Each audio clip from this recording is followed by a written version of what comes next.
qui, à partir du 100e anniversaire du traité de Versailles, va réfléchir à la situation stratégique avant la Première Guerre mondiale et jusqu'à l'époque contemporaine, en mettant l'accent sur l'Union européenne, l'Europe et la situation en Asie autour du Japon.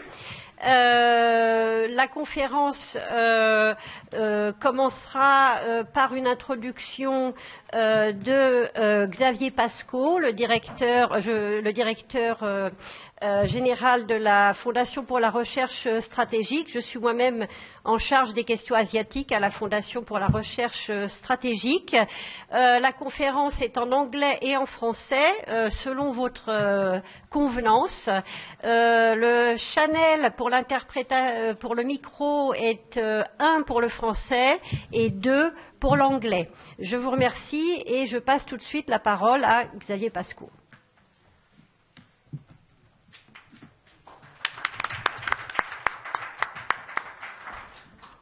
Bonjour à tous, je suis ravi, moi je suis donc Xavier Pascaud, directeur de la Fondation pour la Recherche Stratégique, et je suis ravi de vous accueillir pour cette conférence avec nos amis de l'Institut japonais pour les affaires internationales. Alors j'ai préparé un mot pour nos hôtes en anglais, donc je vais pouvoir ainsi m'adresser directement à eux et introduire cette journée, sans prétendre bien sûr être spécialiste de ces questions moi-même, mais étant entouré de tant de spécialistes, voilà, j'essaierai d'expliquer un peu quelles sont aujourd'hui nos perspectives et nos attentes de travaux conjoints avec nos amis du JIIA. So I'm very happy to welcome you in Paris for this second edition of our collaboration with the Japanese Institute of International Affairs, and I'm particularly pleased to welcome Mr. Nakayama, General Director of the Institute. At FRS, we try to understand how security policies, as well as strategic national and international evolutions, can be related both to constantly evolving states of affairs, but also to more fundamental and more long-term balances and power relationships. For any nations, decision-making in the field of defense and security encompasses military but also economic and cultural issues, and this mix of factors, as they are perceived by the elites but also by the public opinions, is obviously key in shaping long-term visions.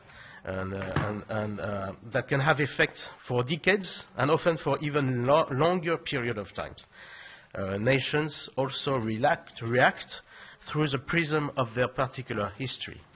So this conference has chosen to place the Versailles Treaty and the Paris Peace Conference as a starting point for questioning post-war and peacemaking mechanisms and their consequences of the international order. Obviously, the starting point has not been selected by chance. After all, the First World War has marked the transition between the Westphalian imperial order to the modern order, to the modern wars. In other words, societies were shifting from a time when wars meant territorial gains or losses to a world when war would mean mostly large-scale political and ideological confrontations. President Wilson understood this quite clearly when he proposed his infamous 14 points, mainly meant to impose, I would say, a liberal order over a still nascent but alive and kicking Soviet model. This was almost as a sacred mission. So the Versailles Treaty will mix idealism coming from these 14 points with more traditional nation-state-centered realism, including, of course, territorial issues, and especially in East Asia. And this is something that maybe in Europe and in the Western world we sometimes underestimate. So the Second World War will materialize these shifts toward a large-scale ideological confrontation, with, as a result, strictly enforced peace conditions, mainly designed for establishing winning political models fully in their own right. This evolution certainly may explain how peacemaking processes have evolved after the Second World War, and establish mechanisms to jealously preserving the dominance of the winning powers in the post-war era. It was intended to prevent any attempt to affect the established order, and Franklin Roosevelt paid a lot of attention to the conditions that were necessary for the US Congress to ratify the creation of the United Nations. And these conditions, among them, were keeping the veto right to the winners. For the winners, it was very important to avoid the SDN, Société de Nations failure, that had been the case in the US, in the United States before. So, all this has framed the world as we have known it for decades in the 20th century. No world war has erupted since, and this model has endured as an element of the international stability, along, of course, with the Cold War era in the meantime. And this does mean that the new order has been able to, this does not mean that the new order has been able to solve all pending issues.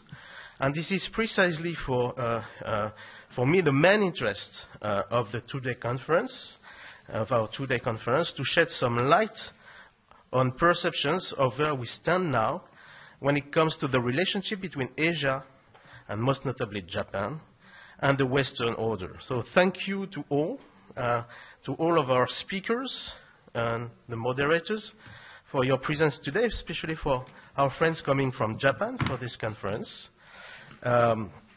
I talked too much already. I'm looking forward to our discussion. I talked too much already. And I will now give the floor to our first roundtable and to its moderator, Mr. Pierre Grosser. So maybe, Valérie, do you want to say a few words about this first roundtable? So thank you to all for being here, and I'm looking forward to a fruitful conference. Donc merci Xavier. Et donc nous allons maintenant ouvrir notre première table ronde qui est consacrée avec le titre en anglais à l'expérience of peacemaking in Europe and Asia and the question of security frameworks on the legacies of post-First and Second World Wars, with the first part focusing on the emergence of a liberal order and the limits of the Versailles Treaty in Europe and in Asia, confronting the two positions. And the second part will be on the legacies of the post-Second World War and the future of strategic stability in Asia and the world. For the first roundtable, we have two Japanese speakers, Dr. Naoko Shimadzu and Dr. Hiroshi Nakanishi. I will kindly ask Mr. Nakanishi to take the seat of Ms. Shimadzu-san after she has spoken. Thank you very much.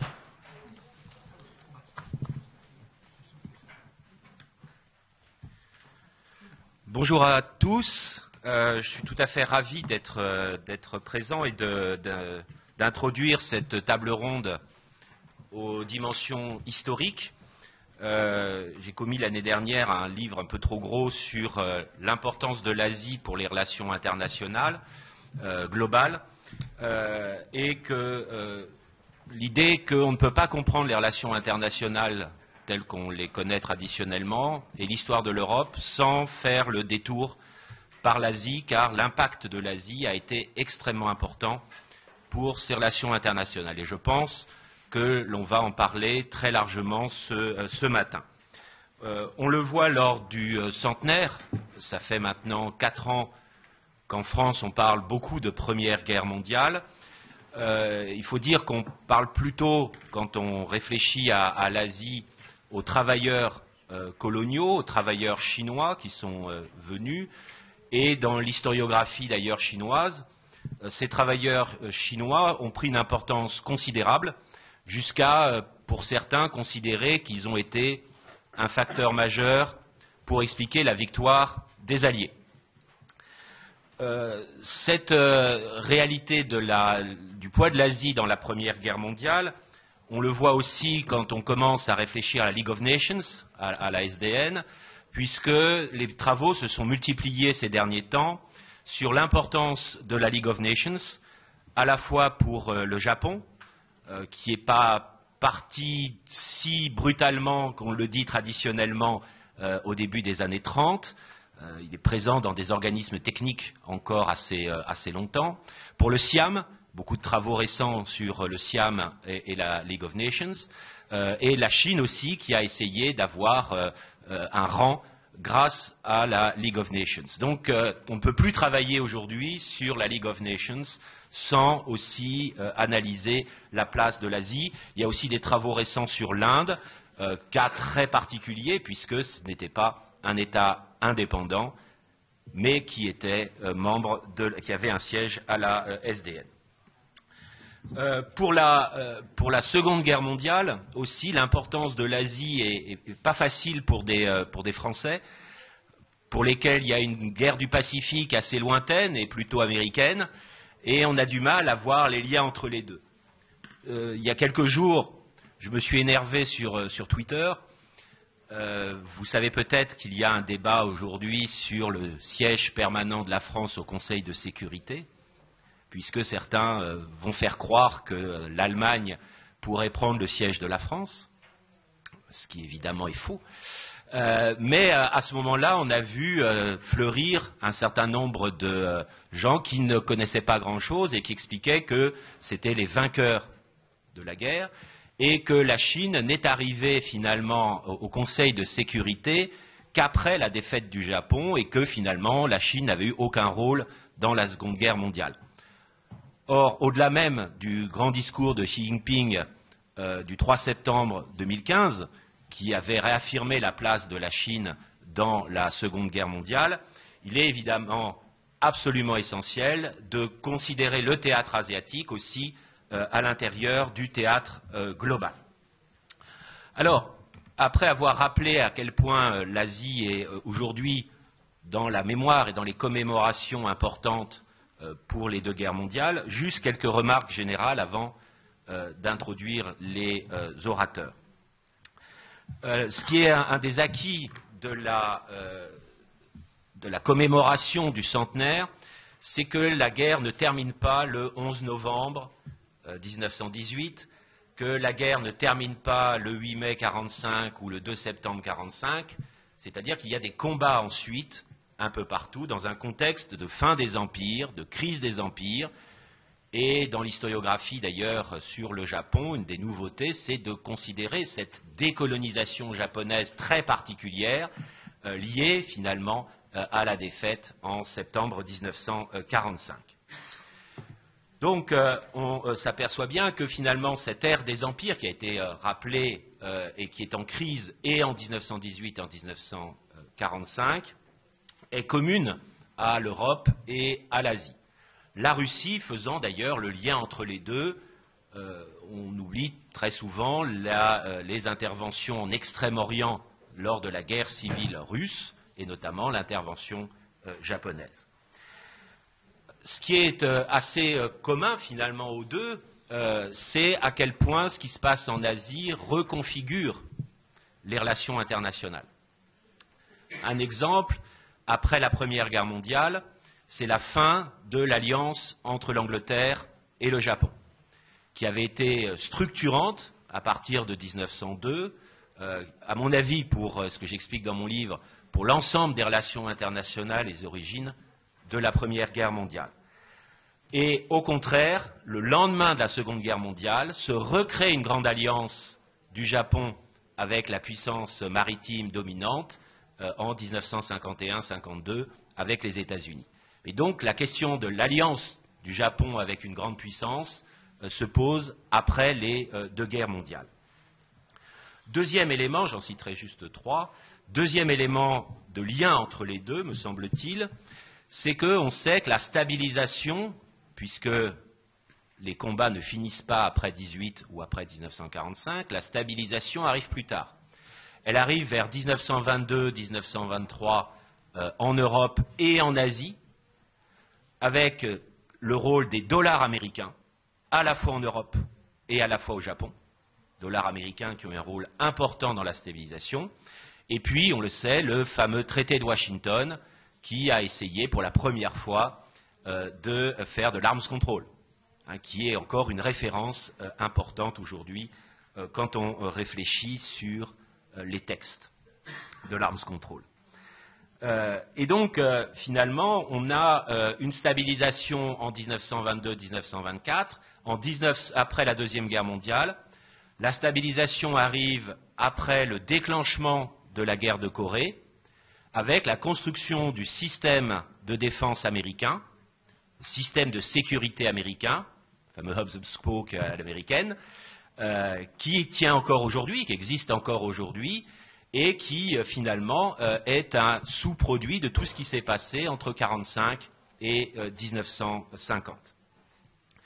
La troisième marque un peu finalement commune sur ces deux après-guerres, c'est la crainte dans les deux cas de l'utilisation de la Chine par la Russie. C'est-à-dire qu'au lendemain de la révolution bolchevique, on avait l'impression que les bolcheviks essayaient d'utiliser l'anti-impérialisme chinois contre toutes les formes d'impérialisme dans la région, et donc il pourrait y avoir une grande alliance entre la Chine et la Russie qui aurait été évidemment très inquiétante pour l'ensemble des participants à la région. Et au lendemain de la Seconde Guerre mondiale, eh bien cette alliance existe, puisque en février 1950, vous avez la grande alliance sino-soviétique. Voilà quelques remarques générales d'introduction, mais je suis sûr qu'on va aller bien plus en profondeur dans la réflexion sur les liens entre ce qui se passe en Europe et en Asie, avec une première série d'intervenants et de commentaires, plutôt sur l'après-Première Guerre mondiale, avec d'abord donc le professeur Naoko Shimazu, qui est la grande référence sur le traité de Versailles. D'ailleurs, vient encore de faire dans un livre collectif qui est paru en 2017 un très très bon papier sur l'aspect symbolique, la question des choix japonais en termes de délégation et de l'absence, hélas, de politique publique, de public diplomacy pour vendre l'action japonaise, mais j'imagine qu'elle va en parler, et qui est en train de travailler sur Bandung, avec là aussi un livre que l'on attend beaucoup. Le deuxième intervenant, Hiroshi Nakanishi, est professeur de droit à l'université de Tokyo. Vous avez toutes les biographies et les bibliographies dans le petit fascicule, et qui donc va rebondir sur cette question de l'ordre international. Et la discussion sera menée par le professeur Kerry Brown, qui, vous l'avez vu, a la double casquette d'être à la fois un diplomate et un professeur, ce qui est évidemment une très belle double casquette. Professeur. Donc vous avez en gros un quart d'heure par personne. Okay. J'essaierai d'être intraitable. Hello? Hello? Is it on? Right. Okay, well, thank you very, very much for the very kind introduction. And I would really like to take this opportunity to thank the sponsors, the JIIA and the Fondation, for inviting me and inviting this wonderful group in order to have this opportunity to discuss essentially in the year of the centenary of the Paris Peace Conference. And as somebody who's written a book on the Paris Peace Conference in Japan, I'm really very excited to be here in person in the centenary year. And I'll be very interested to follow the kinds of activities that you may have planned in Paris for the rest of the year. Now, for this, the first part of this panel, I'm obviously sharing the floor with Professor Nakanishi. And Professor Nakanishi and I decided to have a division of labor. And so I shall be dealing primarily with Japan and the Paris Peace Conference. And then Professor Nakanishi would be giving a more macro view of the Paris Peace Conference, Japan, and the liberal international order. And so I'm going to speak for about 8.5 more minutes or 10 minutes or something in order to give my view on this. Now, as you know, Japan entered the First World War in August 1914. Basically, on the back of the Anglo-Japanese alliance of 1902. And, of course, Japan fought against German interests, or Germans in Asia and the Pacific. And eventually, it's actually pretty soon after the entry into the war, Japan occupied the Shandong, or the Qingdao, city of Qingdao, and its surrounding areas, basically the German concessions in China. And then also it proceeded to fight against the Germans in the Micronesian islands in the Central Pacific. Now, the thing about Japan's entry into the First World War is that by entering the war, Japan had effectively secured itself a place at the forthcoming peace conference table. And that was a significant point for Japan. And of course, it complicates the war in the sense that with Japan's entry it eventually pushes China into entering the war later on in 1917. And so perhaps Professor Brown might mention something about this later on. But what I wanted to say was that Japan's entry, in effect, sparks many new issues in international relations, because Japan was an empire by this time, and yet the sense of itself that it had, particularly regarding foreign policy issues, was that it kind of operated very much like a nation state. So there has always been this tension in this period of Japanese international relations between Japan's identity as an empire and Japan's identity as a nation state. So this is something. This is a sort of ongoing area of research, obviously, but it's a very important one that needs to be thought through. Now,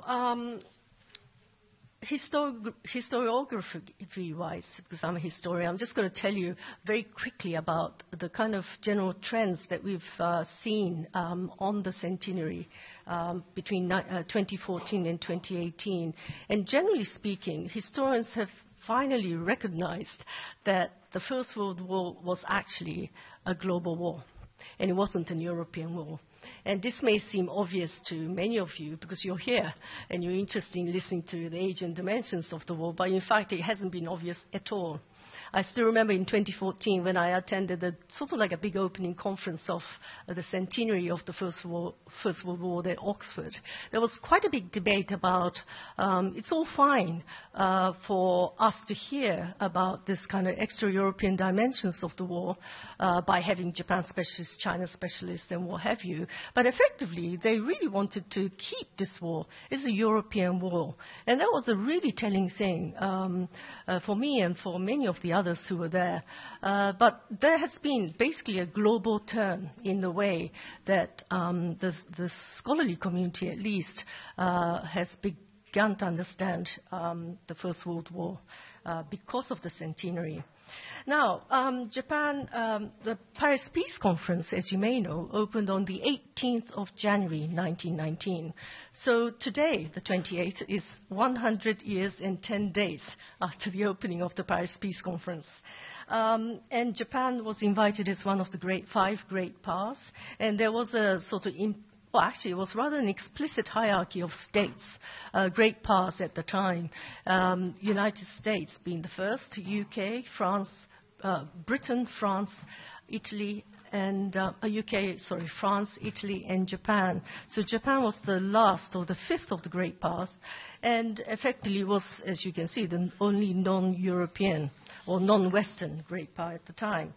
And Japan was the only state out of the great powers not to have sent the political head of the state, because, as you know, Woodrow Wilson came for US, David Lloyd George for UK, George Clemenceau, obviously he was the host of the conference here in Paris, and then we have Vittorio Orlando coming from Italy, and Japan instead sent Sayonji Kimochi, who was a very highly respected politician in Japan, a former prime minister and whatnot. But the point is that he actually did not have the negotiating power directly at the peace conference. And this eventually disadvantages Japan substantially when the conference begins to take a sort of different turn halfway through, when the top four great powers, US, UK, France and Italy, decide to form this much smaller group called the Big Four.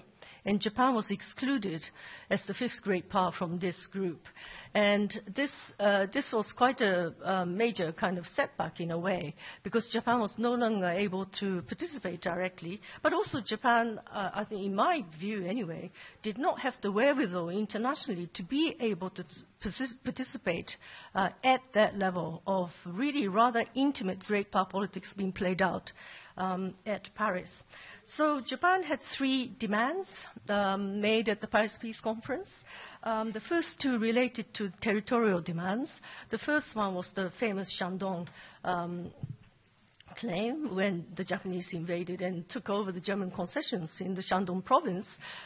Effectively, Japan wanted to retain what it had secured by military occupation, and expected those concessions to be passed on to Japan post-war. But of course, the Chinese objected vehemently to this, and effectively, in China, this raises this big specter of the May 4th movement, and then the Japanese expectations of Shandong province or concessions being transferred to Japan came as a part of the series of secret treaties that the Japanese had negotiated during the war with the major powers. So there is this secret diplomacy going on at the time of the Paris Peace Conference. And eventually, Japan is given the concessions in Shandong, but it has to give back these concessions to China in 1922 as a result of the nine-part treaty discussed or negotiated at the Washington conferences in 1922. Now, the other demand, second one, was the Pacific Islands in the Central Pacific, basically Marianas, Marshall Islands, and Carolina Islands. And these were actually a much more straightforward affair for Japan, because Japan was given the mandate C class to effectively govern these countries until 1945. But this, of course, gives a major thrust for Japan as a Pacific power into Central Pacific. And that sort of changes the power dynamics in the region rather substantially. Now, the third demand is the demand that I wrote a whole PhD book on, which is the racial equality proposal, which was raised by the Japanese to be inserted into the Covenant of the League of Nations. And this was discussed in the League of Nations Committee at the Paris Peace Conference. And effectively, the Japanese felt that as the only non-white great power in the new international order that was being discussed in the form of the League of Nations at the Peace Conference, it was extremely concerned that it was not going to be given fair treatment as one of the new great powers in the post-war international order. And of course, this goes through lots and lots of different kind of stages of negotiations, and it sort of gets watered down eventually to something related to the equality of nations. And you might think that in itself is quite a major feat in this period, but this was eventually defeated in the League of Nations Committee, chaired by President Woodrow Wilson, because the opposition from the British Empire delegation and Britain was far too great for Wilson to let it pass.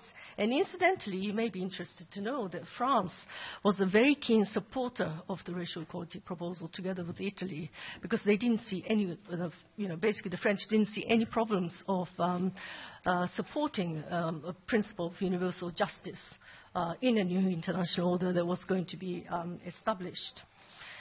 Okay, so I'm probably running out. Am I just a few more minutes? No, you okay. Okay, just right. So I just kind of thought that perhaps why don't we think about the key sort of issues that were raised as a result of the Japanese participation in 1919 and try to contextualize it perhaps in the 2019, 100 years later. Do we see any kind of continuities in the issues?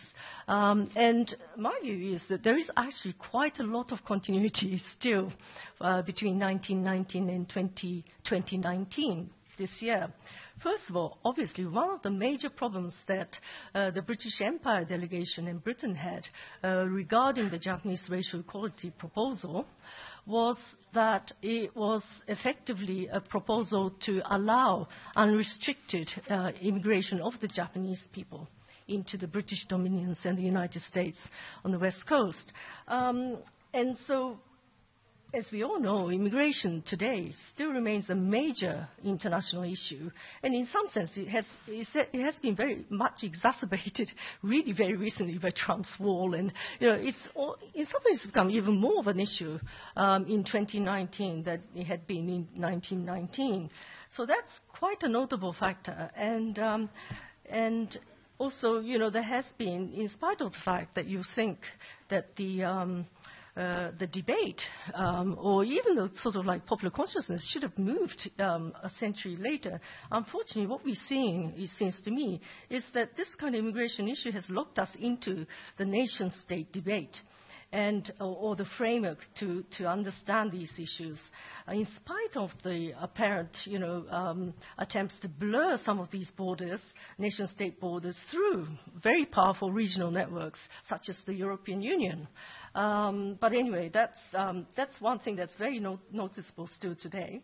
And then secondly, this issue of great power, who is one, who was one, and who isn't one.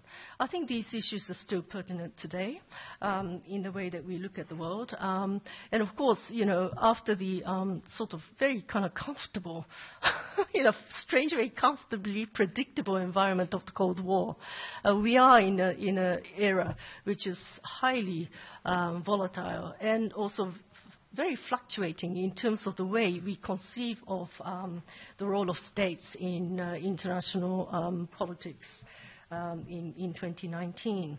And of course, this whole idea in 1919 was that Japan's participation as a great power had heralded this kind of, pushed international relations into a new age by expanding the notion of the sort of international society of states. Now, of course, that was only sort of the beginning of these things happening. Japan was one of the earliest to have kind of experienced this kind of, the rite of passage. But in all truth, the real expansion of international society does not take place until the post-war period, post-Second World War, when we have a series of decolonization going on in Asia, Africa, Latin America, all over the world. And in fact, it is really after the post-Second World War that we see the expansion of international society taking hold. Now, just lastly, I just wanted to mention about the importance of public diplomacy that I think Professor Brown or Professor Grosser have mentioned. Now, this was the Paris Peace Conference was generally sort of understood, particularly in the American delegation, as a sort of war of words. In effect, so you're continuing the war that you had in the battlefield into the conference room by sort of propaganda war. And Americans actually had a, office of information and manned, they sort of had a pretty good sort of machinery set up at the Paris Peace Conference to do with public diplomacy. Because they saw already that the 20th century was going to be the age of media diplomacy. However, this is one area that Japan was particularly weak in 1919. And so this thing about, like, how do you perform diplomacy internationally? And how do you actually show effect of diplomacy through what is being perceived publicly as the diplomacy of the country? I think that is a very pertinent question today. But anyway, I'm going to actually stop here and pass it on to Professor Nakanishi. Thank you very much. Thank you.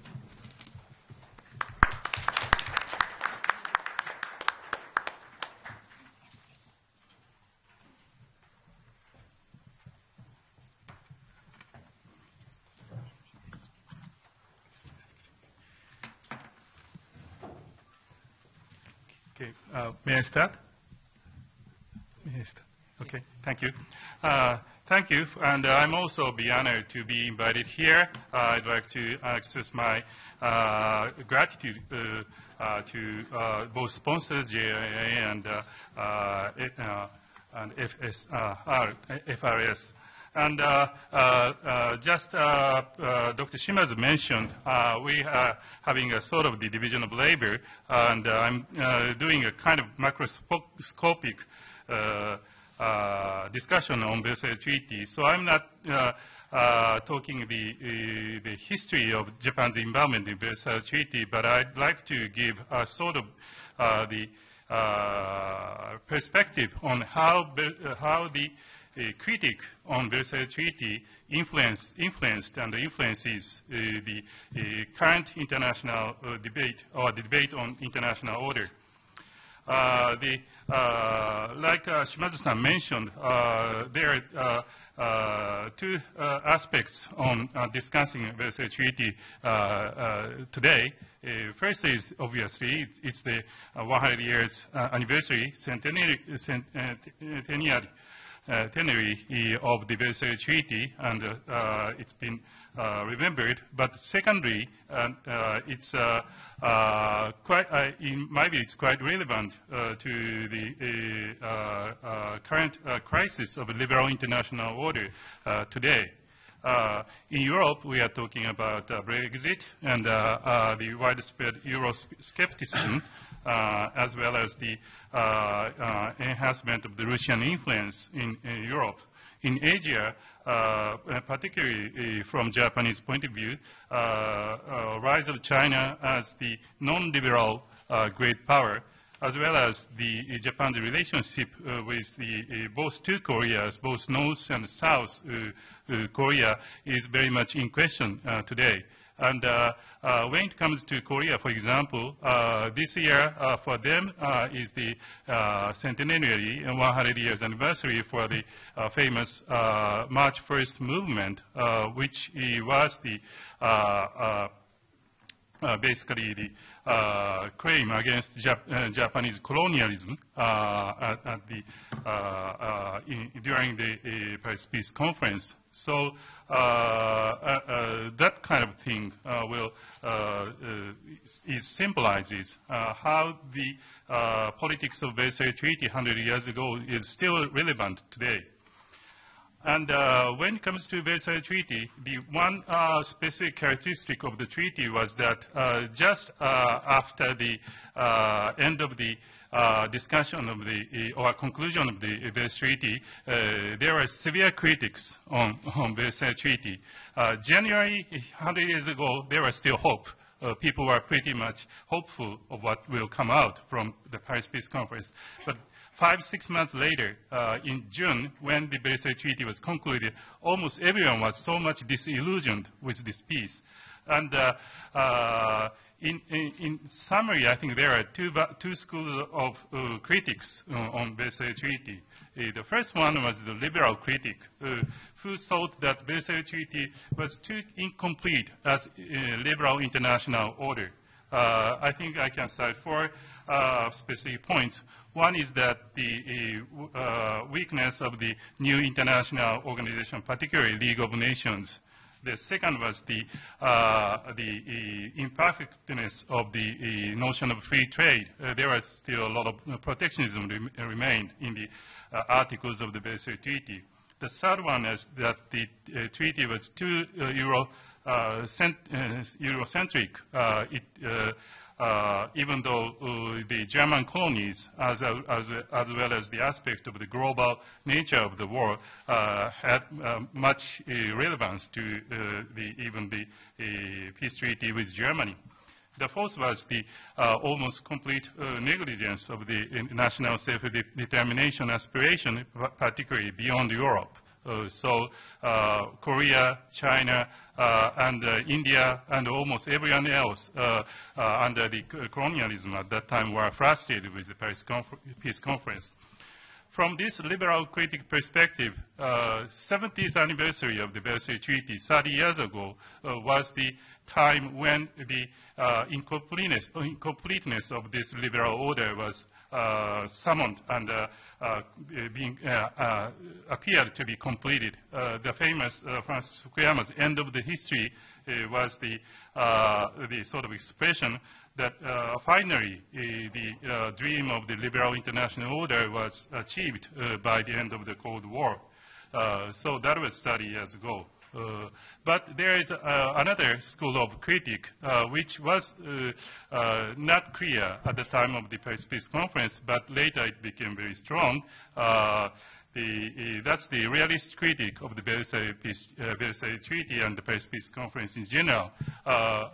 We know very well as the international relations scholar that that critique forms the realist school of the international relations, starting from the E.H. Carr's 20 years crisis in 1939 to the most recent critique of liberal international order is done by John Mearsheimer, who is the famous neo-realist articulate who wrote this book, The Great Delusion, Liberal Dreams and the International Realities. And I think this is the best book written by him beyond the tragedy of the great powers which made him famous. And so those realist critics criticize the Versailles Treaty as too liberal. First, there is an inherent limit to international relations, international organizations, because of the sovereignty. So putting too much hope on international organization is a misguided recipe for the matter of war and peace.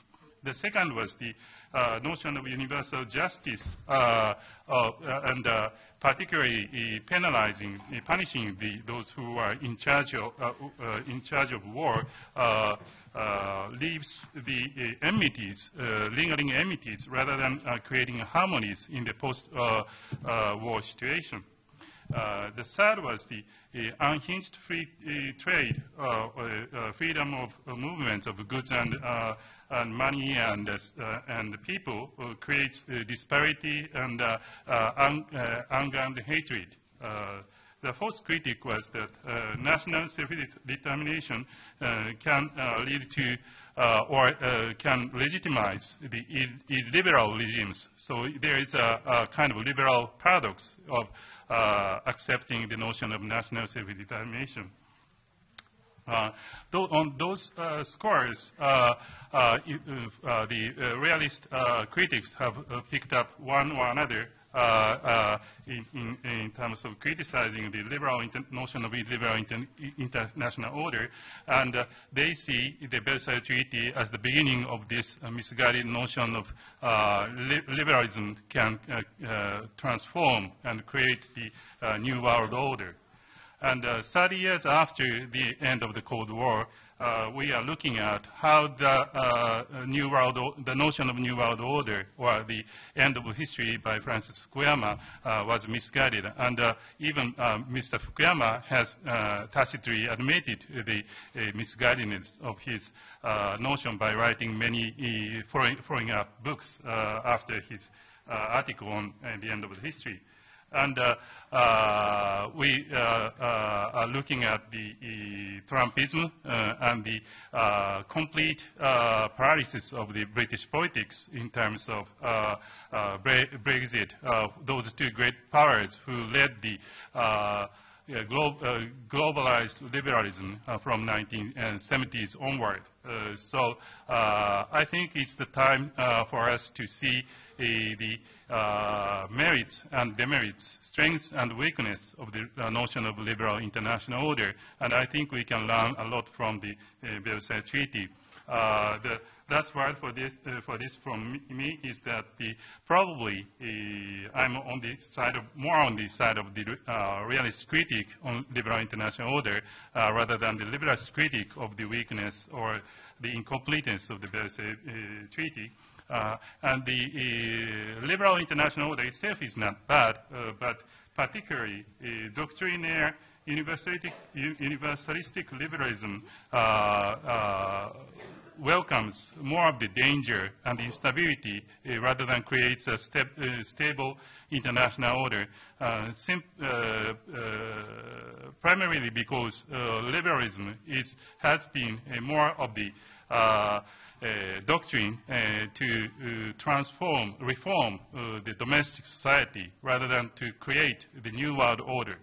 And what we have to strive for, particularly for the Western world, who cherishes the values of human rights and freedom of information and such basic values of liberalism, need to remember that liberalism must be associated with the restraint partly by power, like realist critics claim, and partly by healthy skepticism on the ability of the human reason. And I think that's what we can learn from the Versailles Treaty 100 years ago. Thank you.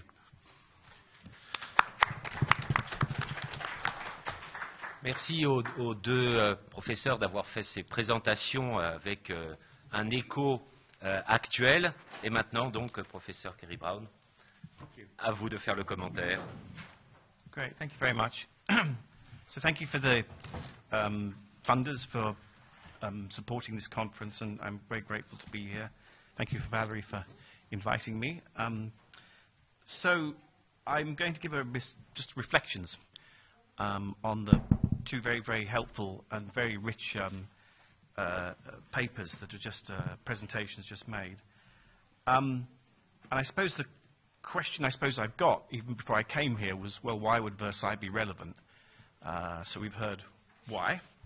And I'll go through maybe some things that I'm kind of learning and reflecting on while listening to the speakers. One thing, though, is, of course, it's quite incredible in 100 years when you use a description like an isolationist United States, a United Kingdom in great tension with Europe, Japan and China in great tensions. I don't know, 1919 or 2019. What is the difference? So it's a little bit worrying. What have we really learned over those last 100 years? Well, obviously we have learned some things, and I think of the sort of list that I'm going to go through.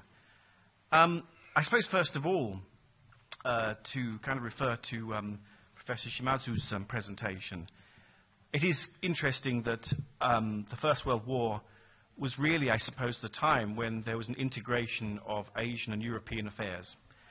And Asia started to figure not just as an object of colonization, but as an actor. And of course, that is now absolutely true. But I don't think before, really, the First World War, certainly before the beginning of the 20th century, we really had that idea of a kind of Asia which was nothing more, was anything more than a kind of an object, certainly in our historiography, in European historiography. So I think it is obviously an important historic movement. The second, really, to refer to the comments at all, not only the two speakers, but the introducer made, the meaning of alliances. It is extraordinary that the First World War, from most historical analysis, I mean, Christopher Clark, for instance, in his very influential book, The Sleepwalkers, on the sets of alliances that really sort of kind of started and pushed the whole World War I forward, and that's been referred to, obviously, by some politicians in recent years, that kind of problem of these alliances that bound countries together. Of course, we have a kind of similar set of alliances now, and what does that mean? Grand alliances, big strategic alliances, and then an actor at the heart of all of this, China, which is anti-alliance. I mean, China doesn't really have alliances. And the kind of interesting disruption of a world now in which such a huge partner does not have alliances, and is quite isolated, but very, very important, obviously, China. The sort of third issue really is about the interpretation of Versailles. and Professor Nakanishi referred to this. I think in our understanding in Europe, often Versailles is regarded as really a kind of failure. And certainly the work that's most powerful about the failure of Versailles, John Maynard Keynes, his analysis of the kind of economic problems which then precipitated a lot of the issues around the Second World War, and also the understanding of Versailles, obviously, in China, with the May the 4th movement, which will be celebrated this year. Well, it won't be celebrated, probably, because of Mr. Democracy and Mr. Science, because those were linked to movements of modernization. But certainly, it was an important historic moment for China's development, the Republic of China. And I don't think Versailles kind of figures there in an unproblematic way. But the analysis that we've heard today shows there is a bigger context. I suppose the fourth thing is what Versailles and what happened afterwards proves is that the Japan-China relationship is a key relationship. And it's one that we should never, ever we should never be complacent about. And I think we have never really been well informed about what that relationship, the dynamics. We don't have enough dialogue, really, with partners in Europe about the Japan-China relationship. We either listen to China or we listen to Japan. We don't really do enough together. And I suppose there's a structural problem which we think about a lot, which is what does an Asia with a strong China and a strong Japan look like? And I think historically we've not seen that till today. And that's really a unique kind of set of challenges. And so I suppose the 100th anniversary of Versailles really is an opportunity to be informed about the impact not just of the treaty in Europe, but also in Asian affairs. That's an untold, or pretty much an untold story. In terms of continuity, the issues that Professor Shimazu mentioned, certainly migration and issues of migration, I think that's really, really true. And the political understanding of that today is so absolutely key to the domestic politics of so many countries in Europe and America. And again, it doesn't seem in 100 years that it's been an easy issue to deal with. We are obviously still dealing with the kind of political calculus. The third issue that you referred to of great powers, the second issue of great powers, again, we have new concepts coming. What is a great power? We have now, of course, the great power, the United States. We have an emerging power, China. It obviously regards itself as a great power, but what does that mean? China's concept under Xi Jinping has been a new model of major power relations. Well, that seems, is that new? Is that really so new? Because it just seems like the old world of these different alliances or different kind of fields, but in a new guise. Because China is anti-alliance, it seems to want to exercise an almost kind of phantom or a spectral kind of hegemony through the Belt and Road and ideas like this. These are not ones with boundaries. They're kind of very hard to pin down. The nature of Chinese power in the postmodern world obviously has changed the idea of what it is to be a great power and what the boundaries around that great power are. And also, I suppose, lurking in the background from the Versailles Treaty onwards is this massive issue of values and what values a liberal order really kind of represents. And we are obviously in an era now in which there is a profound difference between the views of one party, China, and the rest of the world on the values that should guide the global order. We have obviously, I suppose, what you kind of call three sets. We have norm observers, kind of those that really support global norms, those that contest global norms. I suppose Russia at the moment is a contester of global norms. But then you have this third space, which I think China belongs to, of norms entrepreneurs. They kind of don't really contest, they don't really belong, but they're creating something which is a little bit of a shadow of what is already here, but not entirely different. It's not so easy to kind of find a way of contesting this, but it's not the same as what we've got. On the public diplomacy, just final couple of points. On public diplomacy, the point that Professor Shimazu made, we have a much richer knowledge now and a much deeper vocabulary of the kinds of public diplomacy.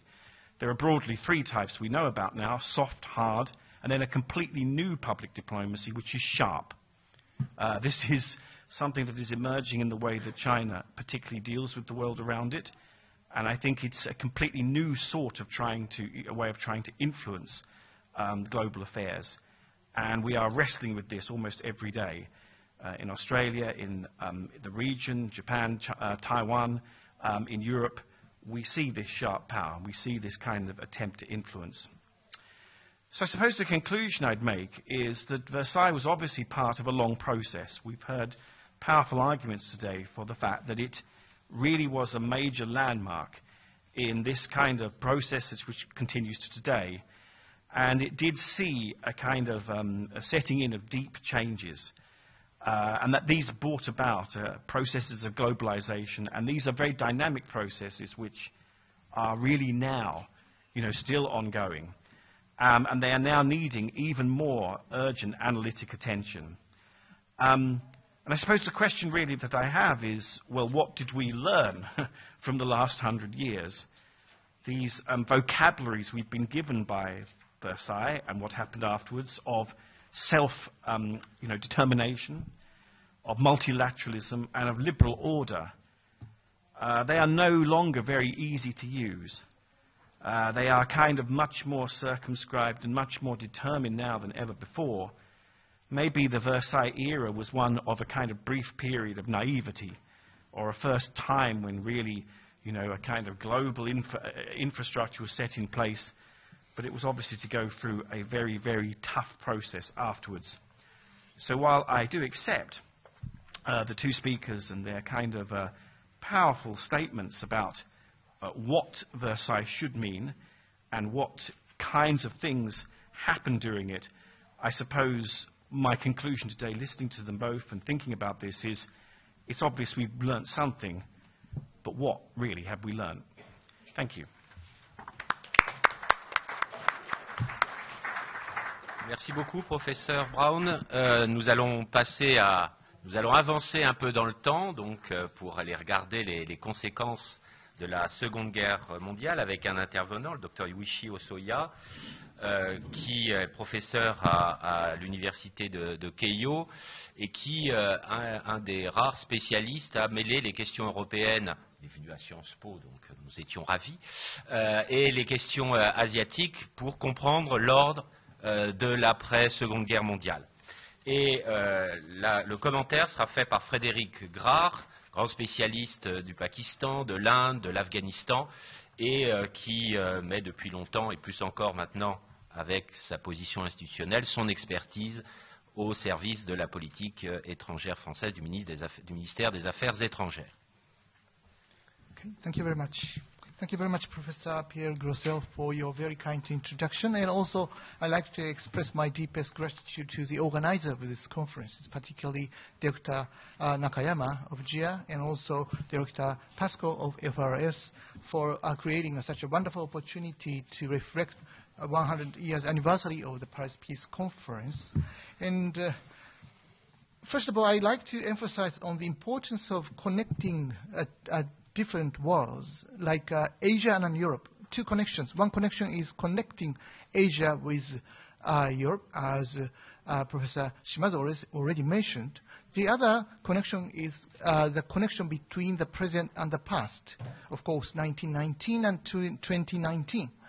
And in my presentation, I like to put or include 1945, the meaning of 1945 in this history, beginning 1919 and ending 2019. And this year, this century, beginning 1919 and ending 2019, can be remembered as the rise and fall or the end of liberal international order, because this year, I think, will possibly be marked as, or will possibly be remembered as the end of the liberal international order for some reasons. Of course, one of the reasons is that it is probable that the UK will leave the European Union. The European Union is a very good example of the rise and development of the liberal order, particularly in Europe, liberal internationalism and integration and interdependence. So if the UK decides to leave the EU and also the UK decides to conclude that the EU is no more relevant for the UK, this can have a very, very important meaning for us all. And also, at the end of the last year, President Trump decided to leave UNESCO, one organization of the United Nations. And it is often reported that the President Trump is interested in the U.S. retreat from some of the important multilateral organizations such as the NATO, WTO, or even EU, and United Nations, perhaps. So I don't think that this year the United States government decides to leave these organizations, but I think that the United States is now thinking, particularly the current administration is thinking that some of these multilateral institutions has no meaning at all for the American national interest. So this, I think, can have a great meaning for the future of liberal international order. So in that sense, I like to say in the beginning that the century beginning 1919 and ending 2019 can be remembered as the rise and fall of liberal international order, as some of previous speakers, including Professor Nakanishi, already mentioned. And also, I think that it is important to link two regions, of course, Asia and Europe, because perhaps Paris Peace Conference is a very, very important beginning of the link between the two regions, as some of the previous speakers already mentioned. So in that sense, I think that this conference has a great meaning of reminding us of the importance of connecting different important worlds, both in time and space. And also, it is very important to remember that both Japan and France played and are playing a very important role in these 2 years. 1919, of course, both Japan and France were the key member of the five powers, and Japan was not quite key, but it was important in a sense that, as already Professor Shimazu mentioned, non-white, non-European power was included in the conference. And this year, Japan will host G20 summit meeting, and France will host G7 summit meeting. And I think that the two countries, two governments, Japan and France, will face serious challenges of how to deal with the future of international order, how to settle serious fundamental problems in international order. If both France and Japan can tackle with these difficult tasks of responding to challenges which we face, I think that we can enhance and strengthen the future of international order. And then I like to talk on the importance of 1945 and the impact and the meaning of 1945 in this time, beginning 1919 and 2019. And also the importance of the legacy of 1945 upon the current international order. First, I like to focus on the two phases of post-Second World War international order. One phase of post-Second World War international order, of course, is the Cold War division. After 1945, we have seen the division of the war between the two camps. Of course, a Western camp led by the United States and the Soviet communist camp, of course, which was mainly controlled by the Soviet Union. This is one phase of post-Second World War international order. And the second phase of the post-Second World War international order is the consolidation of liberal international order among Western countries, within Western camp, of course, excluding the communist camp. And we can look at two phases of this post-war international order. And the meaning of the end of the Cold War is that we no more see the division of the world, division of the Cold War confrontation. So it means that we already we have lost one phase of post-war international order, and after the end of the Cold War, we have seen the strengthening of enhancement and also in the enlargement of the liberal international order. In 1990s, I think that we were quite optimistic about the future of liberal international order, and we thought that we could see the expansion of liberal international order globally, but we were wrong. In the last 10 years, we clearly see the limits and the difficulty of expanding liberal international order, largely because of the rise of authoritarian regimes, such as China and Russia. Both China and Russia are now powerful enough to revise the current international order, and China is now challenging it to the traditional rule-based international order because Chinese government doesn't like some aspects of that order. So we are now seeing the new challenges which emerge because many developing countries no more believe in the fact that the liberal democracy is the only option. They see another option, the authoritarian regime. And they see that authoritarian regime can be quite useful to promote their own economic growth, because they see Chinese economic growth which keeps the quite high rate of economic growth rate. And also, these developing countries have been seeing that liberal democracy are now facing serious challenges, like in the United States, UK, and many of European countries. So we are now disillusioned by the future of liberal democratic regime. And in the sense, it's natural for those countries the developing country, to think that the liberal democracy is not the only answer to their future. In that sense, we clearly see the limits of the future of liberal international order as well as the future of liberal democratic regime. And then I look at shortly the importance of the remnants of the Second World War order, because these legacies, these remnants of the Second World War clearly present as difficult problems and challenges, particularly in Asia, because Japan and the United States, and together with some other countries, solved and settled difficult issues at the San Francisco Peace Conference of 1951.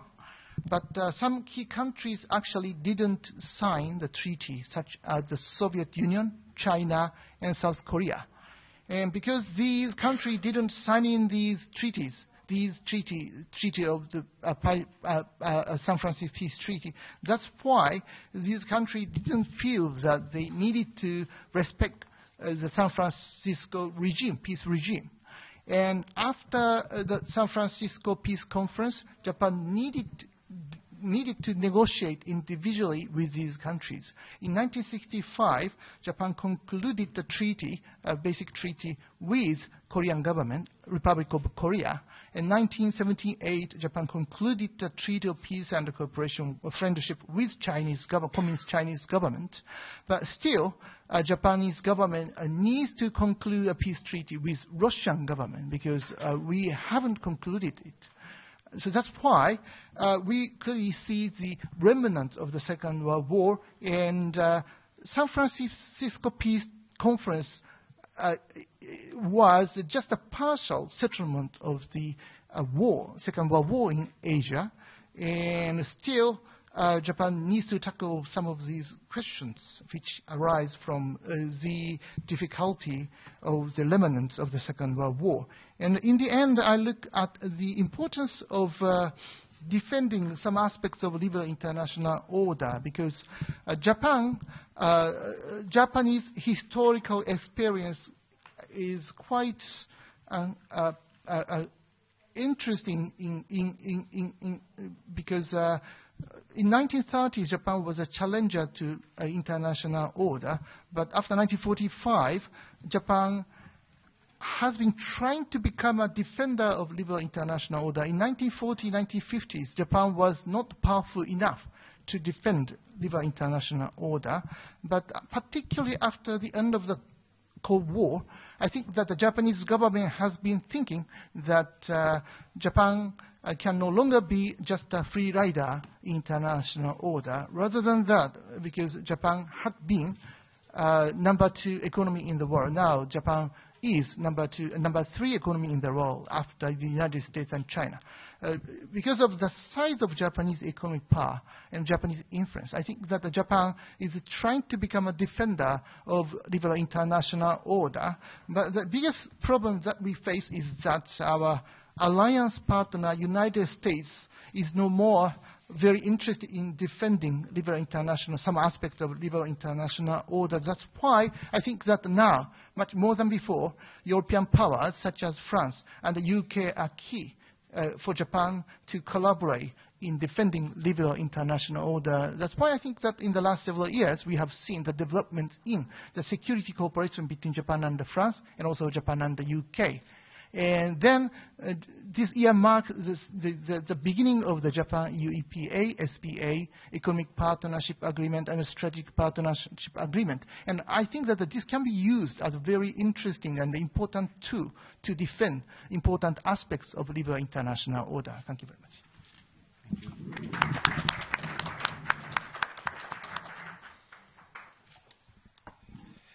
Deux mots en français très rapidement. Le premier pour remercier les organisateurs de leur invitation.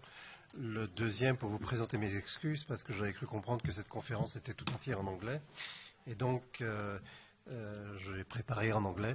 Mais par souci d'équité, je vais donc imposer aux francophones mon mauvais anglais et aux anglophones mon horrible accent français. Let me say from the outset that I'm a bit uncomfortable in addressing this issue because I don't think that, first of all, the title was The Legacy of the Post-Second World War, but also the future of strategic stability in Asia and the world. And I'm not sure that the future of strategic stability or strategic stability can be reduced to the post-World War thing. I mean, as you know, this is a quite complex concept which has evolved from, let's say, describing the absence of incentives to build up or use nuclear weapons to something much larger in scope, including crisis, the crisis escalation stability, or even stability of the global order. But I mean, there was always a connection between the balance of power on the one side and the eventual political consequences of it. And therefore, if we discuss the future of the international order, and if we want to equate it to the future of strategic stability, we have to look at the conditions for this balance of power. First of all, the one which emerged from the Second World War, the one that we're facing now. So what were the key features of strategic stability during the Cold War? Because this is a term which emerged during the Cold War, not in the immediately after Second World War. I mean, a bipolar global system with two major adversaries. There were, of course, much more players than that, but by and large, we had two major adversaries, and that was the rivalry between U.S. and the USSR, which structured the international system. The mutual expectation that any war would go nuclear and rise to a strategic level. This is something which somehow has, to a large extent, changed a bit. A degree of confidence that mutual assured destruction would deter both sides. A strong belief in deterrence somehow, accompanied by the constant fear that the adversary would find ways to break out to the mutual suicide path. In other words, if anybody did prevail over the others, then the basis on which strategic stability was based would disappear. And finally, and that's important too, bilateral arms control as a method of limiting the arms race and arms control negotiation as a way for the two antagonists to adjust to a strategic status quo. Well, a lot has happened since then, and we're facing now a changed strategic landscape. The game can no longer be seen as bilateral to start with, and new independent players have emerged. And moreover, if the U.S. is still, and by far, the strongest power, is no longer as dominant as it used to be. It does face, as well as Europe, by the way, a comprehensive challenge from China, and is in quasi-open confrontation with Russia. Unlike the time of the Cold War, when the U.S. could capitalize on the division of the socialist camp opposing China and the USSR from the 60s onwards, China and Russia now describe each other as strategic partners. India, which likes to think of itself as an emerging global power, is friendly with Russia, and the US but fears China. At the regional level, Israel, Pakistan, North Korea, all fiercely independent nuclear powers, despite their relation with their respective patrons, be it the US, be it China, and so on. So indeed, there has been a substantial expansion of the nuclear club, and nuclear multipolarity today has become a reality, and that's something which fundamentally changed the game as well. To that, we could add that technological evolution has also contributed to change this landscape. The advance of non-nuclear weapons, progress in cyber technology, artificial intelligence, and the potential emergence of space-based weapons are all impacting on strategic stability, while their combination could be highly destabilizing. So what are the new features of strategic stability and its determinants for the future? First of all, nuclear multipolarity and the fragmentation of the global strategic stability. Revival of rivalry among the four major military powers. The enhanced role of regional powers, including third-tier countries like the DPRK.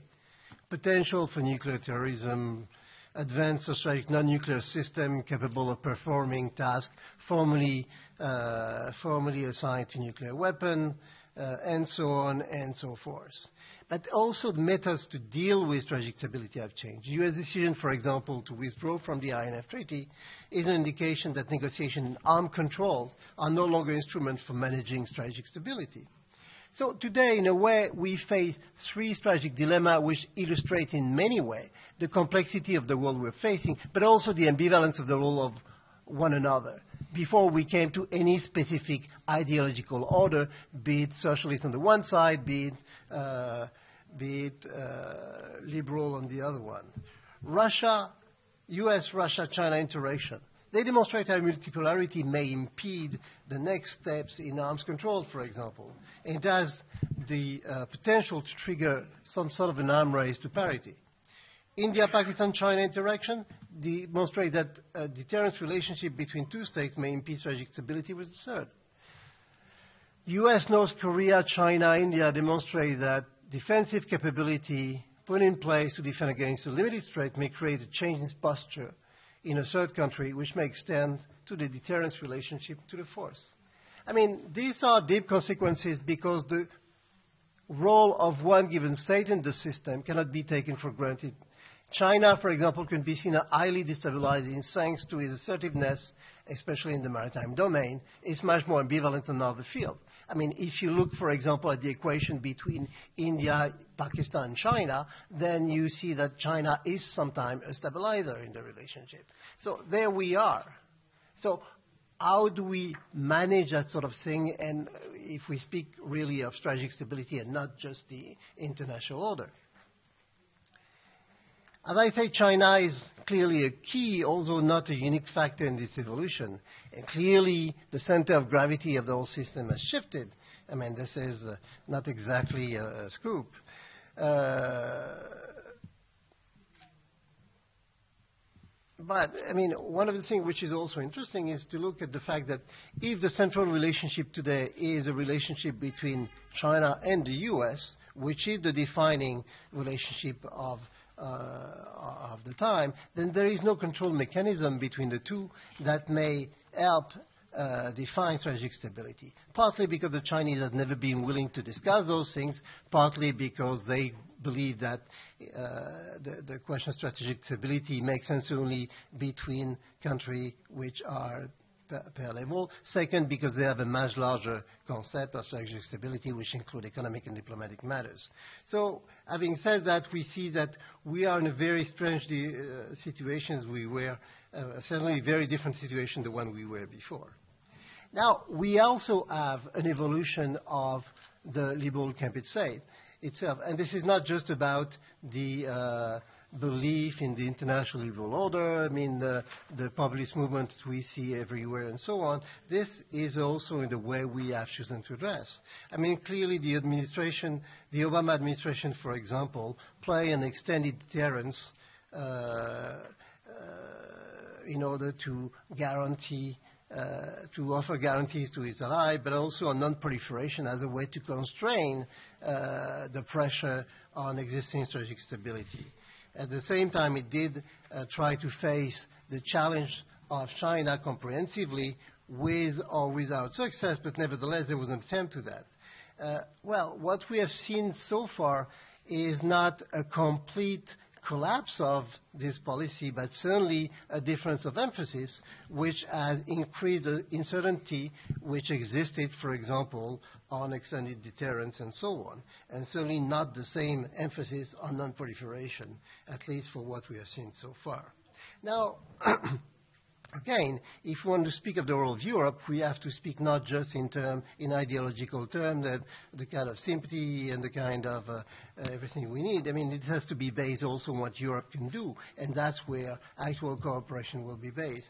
Now, if we look at extended deterrence, well, some countries can certainly help in this, but I mean, it would be exaggerated to say that Europe will play a major role in that.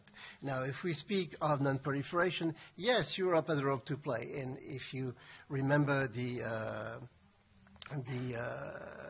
proliferation crisis of the DPRK, France was at the forefront of the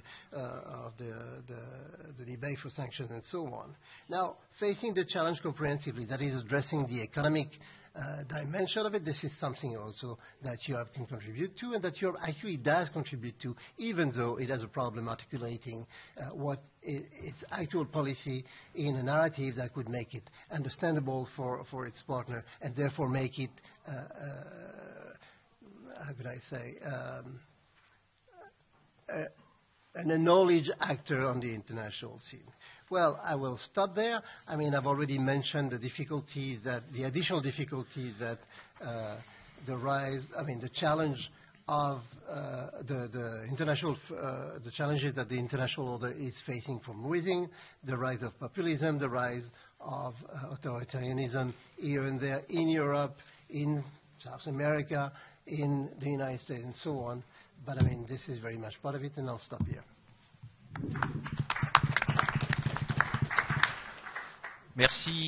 Merci à tous les contributeurs et tous les commentateurs pour toutes ces réflexions qui montrent que à partir d'un contexte historique, puisqu'on était parti de Versailles, on est arrivé dans des grandes réflexions globales, notamment sur cette crise de l'ordre international libéral. Vous savez, suscite énormément de questions sur même s'il a existé, à partir de quand. Est-ce que c'est 1919? Est-ce que c'est 1945? Est-ce que c'était un ordre? Est-ce qu'il était libéral? Économiquement, il ne l'a pas beaucoup été. International, quand on était quand même très crispé sur les souverainetés, sur les empires, jusqu'aux années 60, on peut se poser la question. Donc il y a beaucoup d'interrogations sur la crise d'un ordre international libéral que rétrospectivement on a l'impression un peu de réifier. Et de l'autre côté, il y a effectivement, pour expliquer l'ordre, une autre approche sur la stabilité stratégique. Le retour de M. Mearsheimer, qui était considéré pratiquement comme un paria pendant assez longtemps et qui devient, grâce aux Chinois d'ailleurs, très largement un héros maintenant du réalisme, de gens qui ont vu les choses venir. Donc je vous propose, puisque on va jusqu'à 11 heures, si j'ai bien compris l'emploi du temps de ce matin, donc d'ouvrir la discussion, à la fois, si vous le souhaitez, sur des questions plus historiques, puisque nous avons des historiennes et historiens, ou alors évidemment déjà sur les interprétations plus larges de ce XXe siècle. En fait, c'est plus une remarque qu'une question, et qui est liée à quelque chose que tu as mentionné, Pierre, au sujet des liens entre la conférence de Washington et comme initiateur des premières réflexions sur le contrôle des armements.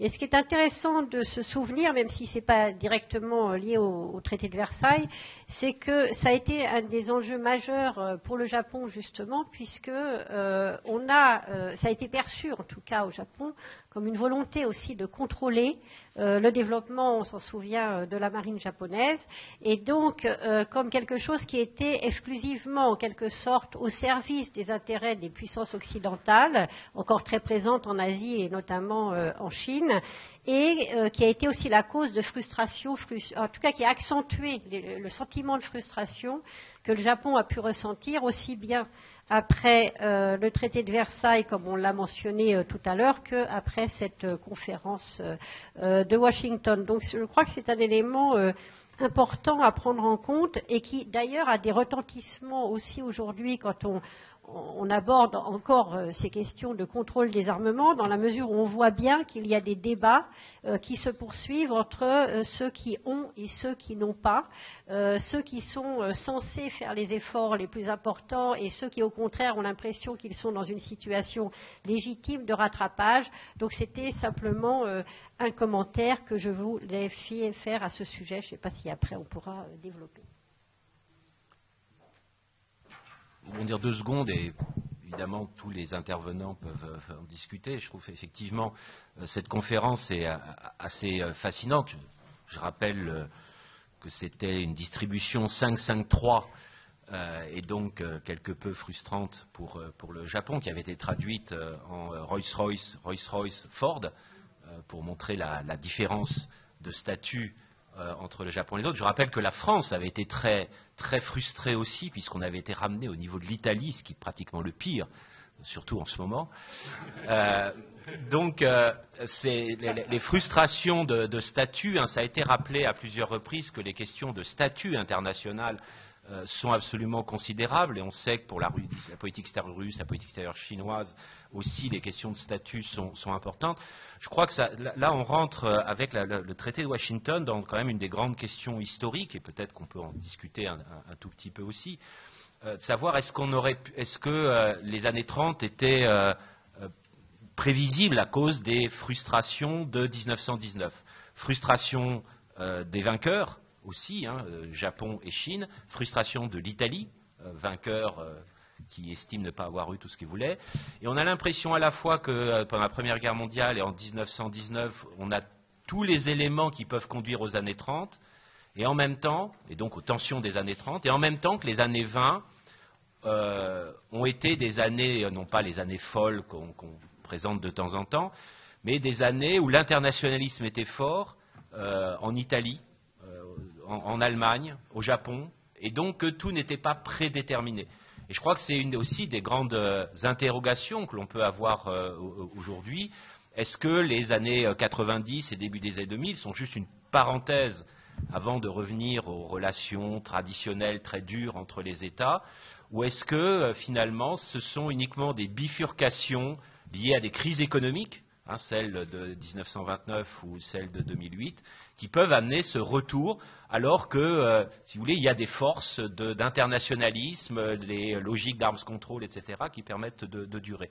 Et ça, je pense que c'est vraiment une question qui doit nous interpeller, parce que dans les visions d'ensemble, on a trop tendance à considérer finalement que les années 30 et la Deuxième Guerre mondiale étaient inclus dans la Première Guerre mondiale. Mais peut-être que historiens ici présents ou les contributeurs veulent commenter ou répondre. Non. Sinon, d'autres questions? Oui. Vous voulez May I add something to Dr. Nikke's comment? Yes, I think the Washington Treaty had a very big impact on Japan, but it also shows, from my perspective, the limitation of the notion of arms control, in the sense that Japan was not specifically frustrated for Japan being the 60% of the Anglo-American naval capability. Although, of course, there was such element, but the key question was that Japan was very much in a degraded situation. If the U.S. and the U.K. combines to contain Japan, and it's not only the military issue, but economic issues, just like Professor Shima has mentioned. One of the frustrations on the racial inequality at the Paris Peace Conference was that it was seen as a virtual economic containment of Japanese expansion, both the United States as well as the British dominions, Australia and Canada. So the Washington Treaty, even though as an arms control treaty, was not was something Japan can be satisfied with, but as an overall strategic relationship with the Anglo-American powers, it was seen as more of the means to contain Japan, not only by military means, but also by economic means. Having said that, at that time, Japan itself was supporting the Washington Treaty system because it's part of the post-World War order, where Japan was seen as one of the 5 major powers. But in my view, Washington Treaty, although itself was a success as an arms control treaty, it is not a sort of overall success in terms of stabilizing the international order, and it seems to be happening today also that arms control treaty itself mitigates the sense of threat and the instability, but it doesn't annihilate, it doesn't negate the sources of sense of threats, and I think that's happening today in terms of the relationship between U.S. and Russia, as well as the U.S. and China. Professor Naoko. Thank you very much. I think if I could just say a few words about this. I obviously, totally agree with what Professor Nakanishi has said. But I think this thing about Professor Grosso, you also mentioned, the sense of frustrations felt by so many states that had been part of the Paris peace process effectively signals the fact that perhaps, there was too much expectations placed on the Paris Peace Conference. And it could be to do with the fact that it was really one of the largest peace conferences ever held in the history of mankind in some sense. And the fact that there was so much onus being placed on the creation of the new international order, through the League of Nations, and the very fact that Woodrow Wilson had come to Paris effectively on that ticket almost alone. And I think those the build-up was really quite immense. And so I think the outcome is bound to disappoint many. And also the thing is that Woodrow Wilson was playing this, on the one hand, very idealistic, sense of, going for the very idealistic sense of international order. But on the other hand, there is this very very realist power politics that the U.S. was playing at the time, because in some sense the Washington conferences is actually the manifestation of the United States effectively muscling in to the old bounds of order that had been around for quite some time. And U.S. had always felt left out of this kind of, kind of like the balance that had been held by European states. And even Japan was part of that, but United States wasn't. So it just spells this very difficult period of the interwar period where, the two, in Japanese historiography, we see this as the two competing systems of international order at play, and between the Versailles system and the Washington system. And it creates so much conflict or tension, underlying tension, and it's sort of manifestation of that tension that leads to the kind of troubled state of the interwar period. Oui, le parallèle est fait aussi avec le système de Locarno, en fait, pour l'Europe à partir de 1924-1925. Y a-t-il d'autres questions, remarques sur cette première table? Monsieur. Je vais me risquer à parler en français. Je pense que la traduction est assurée. Merci beaucoup pour vos interventions. Je voudrais simplement rebondir avec une question, un peu naïve peut-être, immédiate, et une remarque interrogative plus ouverte. L'interrogation, c'est, en rebondissant sur le fait on a évoqué les frustrations du monde posées par le traité de Versailles dans les années 1920, est-ce qu'aujourd'hui, si on devait se risquer à une certaine forme de concordance des temps, quelles seraient aujourd'hui les nations, les pays, les États qui pourraient être susceptibles de considérer comme frustrés et, à l'heure actuelle, n'est-ce pas? Peut-être dans la région asiatique, par exemple. Ça, c'est une question un peu directe, un peu immédiate. Et puis, une autre remarque peut-être plus sur le fond, puisqu'il a aussi été question des populismes, en filant un petit peu plus peut-être la concordance des temps. C'est-à-dire que dans les années 1920, on a parlé des frustrations. Je pense qu'aussi il y a peut-être un élément idéologique nouveau qui s'est développé, géopolitiquement aussi, c'est le socialisme, avec l'URSS. Et si on pense aux dégradations, des frustrations en Europe, par exemple, il faut rappeler que le national-socialisme avait au moins un vernis socialiste, n'est-ce pas? Et ce que je veux dire, c'est que aujourd'hui, finalement, dans les années 2010, on constate ce qu'on appelle aujourd'hui une vague des populismes, n'est-ce pas? Et donc là, c'est une remarque purement interrogative, mais de savoir si justement, c'est vrai que finalement, on voit l'Amérique aurait cédé à cette vague de populisme, en numéro 1 avec l'élection de Trump. L'Italie, vous l'avez évoqué. La France aussi semble commencer à être secouée d'une telle vague. Est-ce que là, on n'aurait pas des prémices, peut-être, évidemment, là, ce sont des 3 petits points, etc.,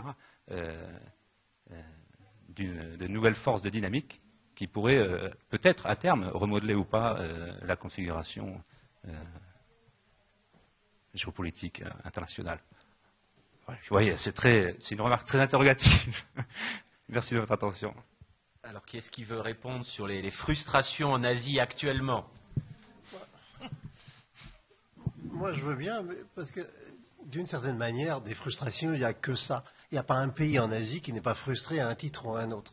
Prenez le Japon avec les Kourils, prenez le Japon avec son statut, le statut en matière de défense, prenez la Chine avec la mémoire des traits très inégaux, le désir de revanche et ainsi de suite. Prenez la Corée et ses divisions, prenez l'Inde, sa revanche sur l'histoire et les territoires perdus dans le Nord et ainsi de suite. Donc, c'est pas ça qui fait fondamentalement évoluer les choses.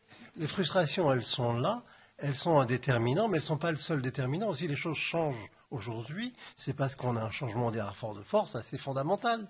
C'est-à-dire, la Chine n'était pas moins frustrée, si ce n'est plus, il y a 30 ans, qu'elle ne l'est aujourd'hui. Ce qui a changé, c'est qu'entre-temps, elle a reconstruit son économie, qu'elle a reconstruit de fait ses capacités, et ainsi de suite. Donc, oui, l'argument des frustrations vaut, mais il ne vaut que parce que s'il y a des moyens qui vont avec et qui se mettent en place. Alors, certes, les frustrations génèrent des évolutions à l'intérieur des États qui poussent dans telle ou telle direction. Mais, c'est une réponse à peu près aussi simpliste d'une certaine manière que la question. Mais on ne peut pas limiter ça à une question de frustration parce que, honnêtement, si vous prenez le paysage global, il n'y a pas de raison de ne pas avoir de frustration à peu près partout. Thank you very much. I largely agree with what Monsieur Grass already said.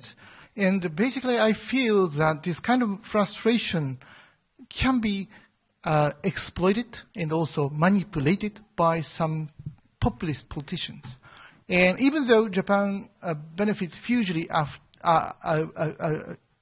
by the post-war order, and of course China has been exploiting huge interest in the current international order, but in both countries, both in Japan and both in China, I think that there are some politicians who are saying that we cannot fulfill our own national interest in the current international system, so that's why we need to destroy, we need to deny it. And so in each country, Japan, China, or even, of course, Korea, United States, and the European countries, in each country, we can see some controversies between the two different groups.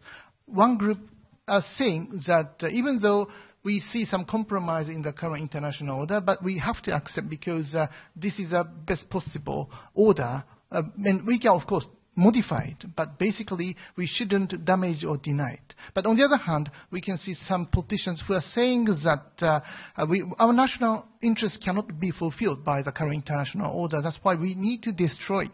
We need to deny it. So in each country, we can see this kind of controversies. Y a-t-il d'autres questions?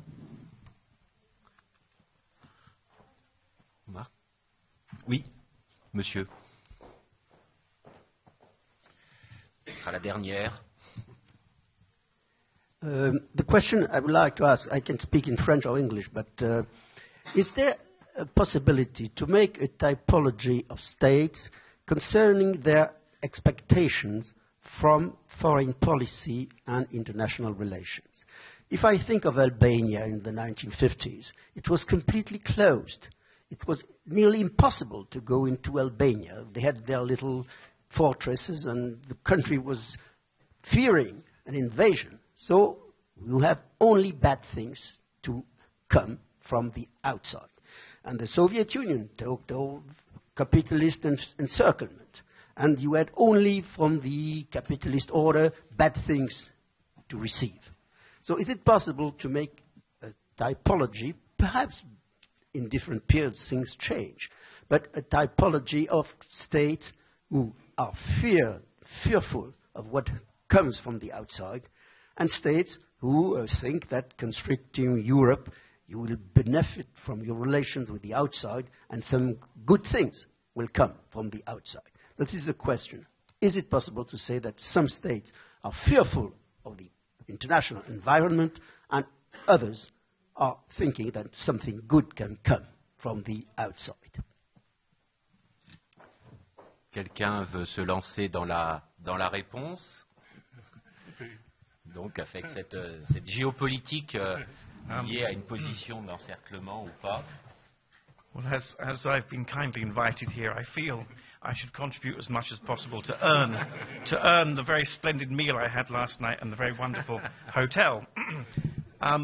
So China, my area of interest, clearly thinks in two ways. So economically, it is quite open because it's engaged with things like the World Trade Organization, and in some ways, it's really embraced the international community. So it's not like the USSR. It's not set up a kind of alternative, world where it's trying to change what we are. It just is very self-interested, I suppose. It's very self-interested. But I mean, the new dimension is, of course, the sort of virtual world, the world of cyberspace, and there China amazingly has created an effective barrier. So it's true, China is part of the information technology globalized world. I mean, it's got Huawei, and it's got, Tencent, and it's got, very effective internet companies, but it's also got this great wall around it. And I think that shows what its real attitude is. I think it doesn't embrace the underpinning values of the global rules-based order. I mean, it's kind of, its attitude is to belong to that order because of utility. It's useful. And it's a transaction. But it doesn't believe in the underlying values. And I suppose the moment we have now is where an America, which was the great leader of this order, is withdrawing, it seems, maybe temporarily, but withdrawing. You have a China which kind of has to spell out persuasive ideas for us, outside to engage with, and it's not doing very well. At the moment, we could say that China's message to the world is getting more and more, it's really kind of looking disastrous. Not only is it not setting up a global system of its own that we could kind of engage with and critique and say we like that but we don't like that, it's kind of setting up an offensive order, an offensive global order with Chinese characteristics. So I think this is becoming very difficult, because were America still to be kind of very multilateral and still the bastion of the great guardian of the system, we could kind of deal with this. But we have a double hit, an America withdrawing and a China which is simply, obviously, not able to supply any kind of replacement at the moment. Maybe that will change, but it's looking very, very difficult at the moment. Okay, thank you to our speakers and discussants. And we have a break now. No break? Sorry, no break. Thank you very much. Thank you. Tadoroko, Céline Pajon, Tsuruoka et moi-même de gagner la table pour la prochaine table ronde qui sera consacrée à l'héritage de l'histoire et la manière dont on peut, dans ce contexte, répondre aux défis auxquels nous faisons face aujourd'hui. La deuxième partie de cette table ronde étant consacrée à la manière dont le Japon peut adapter notamment sa constitution aux défis auxquels il fait face aujourd'hui. Je vous remercie. Donc nous allons peut-être commencer en attendant que ceux qui n'ont pas respecté la règle reviennent. Je vous laisse. Thank you very much. Let's start. And this is one of the most diligent and serious conference I ever attended. Session goes on without any coffee break. And so, anyway, we discussed about the past in the first session, and the second session is more about the future. But I think there is a linkage between first session and second session. First linkage is how we perceive the world order before World War I and now. Recently, I visited Washington earlier this month, and I discussed about this topic. And several American strategists or historians once again discussed about the similarity over Germany under Kaiser and the current China. Of course, it is we cannot simply use the historical analogy. There's no complete analogy. There's always incomplete part of that. But the key question is that, as we discussed in the first session, current China, is it kind of like equivalent to Germany under Bismarck, or are they Germany under Kaiser? And in Washington, I've got growing voices to define China as Kaiser rather than Bismarck. China under Deng Xiaoping was always tried to maintain a delicate balance of power with surrounding country, including Japan. And also they stabilized its relation with Russia and also normalized its relation with most of those surrounding countries. But under Xi Jinping, it is premature to judge, but we can see more like a departure from Deng Xiaoping's approach to be more assertive, as we discussed in the first session. So when we discuss about the future, maybe I hope that the panelists and discussants will address this major issue about how we perceive China now and, sorry, I should have warned you before, now and beyond. And second topic of this session is about how Japan will address this new challenge. And since I'm a journalist, the reason why I was picked as a moderator is maybe journalist is bad at moderating, but good at provocating. So maybe I should play a role as a provocator of this discussion. And I think that there are four grand choices that Japan is facing. If Mr. Trump is not the cause of problem, cause of change, but if he is a symptom or maybe reflection of a changing foreign policy, maybe Japan will face four choices. First choice is to enhance bilateral security alliance with the U.S. at whatever it takes, make utmost effort to sustain this bilateral relation. Maybe that is what the past Japanese administration has been trying to. A second option is to establish more semi-multilateral security cooperation together with Australia, India, or several other ASEAN countries, including maybe like Vietnam, to complement, not to necessarily replace, but complement this U.S.-Japan alliance.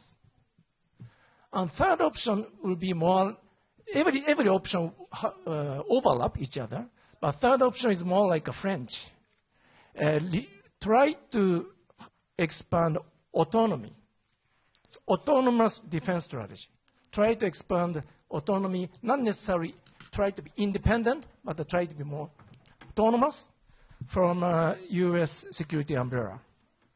And that may lead to a more active discussion about the division of constitution. Division of constitution is not the purpose, it's not the goal. It is a tool to pursue, I guess, pursue maybe second or third option I described. And fourth option is accommodation of China's sphere of influence. And of course, this option sounds like a very, very unlikely now, but who knows?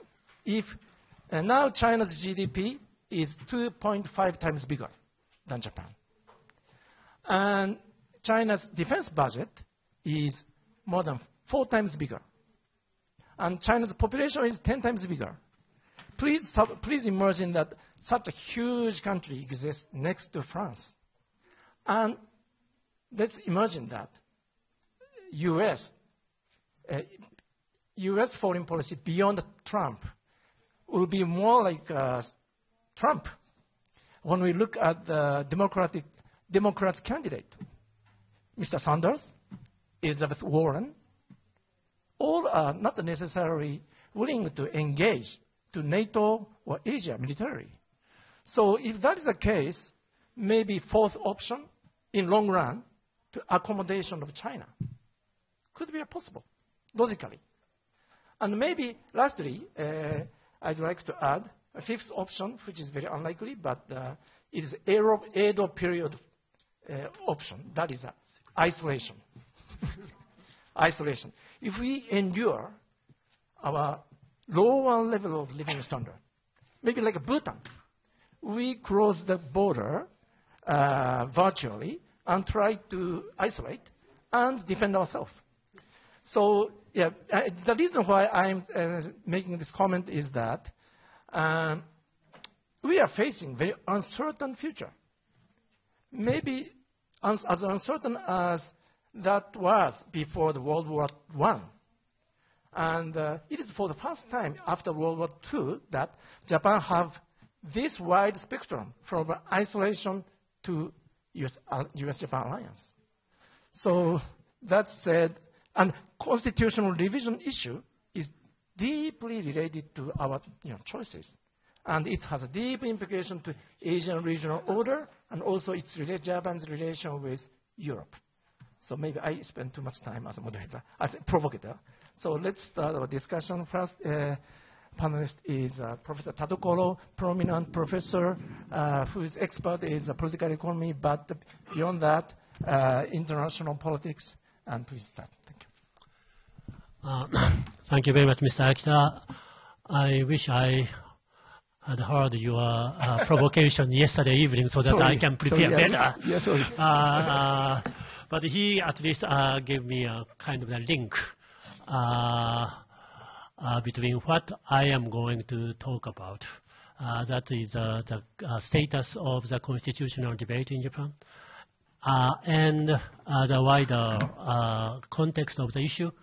One is a future choice, but at the same time it may be interesting for us to remember that the post-war Japanese constitution is very much a part of the settlement of the Second World War. In that sense, it is somewhat interesting to draw some analogy between Versailles Treaty and what happened after the Second World War in Japan. And 1948 Japanese constitution, I'm sure that everybody here knows that it's still there, and no amendment has been made. And it contains very provocative or debatable clause, which is usually called peace clause. Literally, Japanese cannot own any military forces, cannot exercise any military powers whatsoever. The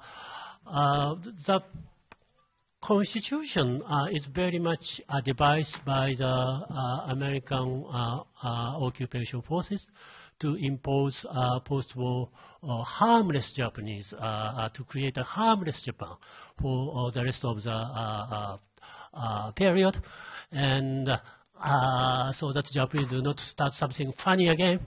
And it is an institutional device to create peaceful or harmless Japan for the international order they are trying to create in after 1945. However, there is another basic institution in post-war Japan. That is U.S.-Japan Security Treaty. Post-war Japan has never existed without U.S.-Japan Security Alliance, and it is also a part of San Francisco Peace Treaty settlement. So we do have two basic institutions. That is the first point I wanted to make. But the problem is the basic assumptions of the two institutions are completely different. The Constitution is based on the assumption that post the wartime Grand Alliance between the powers US, UK, France, and China and USSR would continue, and the international order and security would be maintained by the United Nations.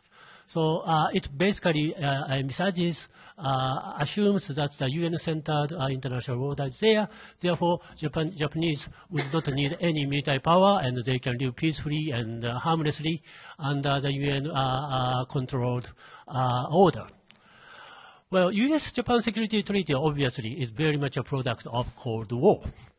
There, the basic American goal is to encourage Japan to take more military responsibility to defend the free world, if I am to use their terminology. So on one hand, Americans tried to create a harmless Japan. On the other hand, they tried to create a reliable, robust military ally. And these two things do not add up together.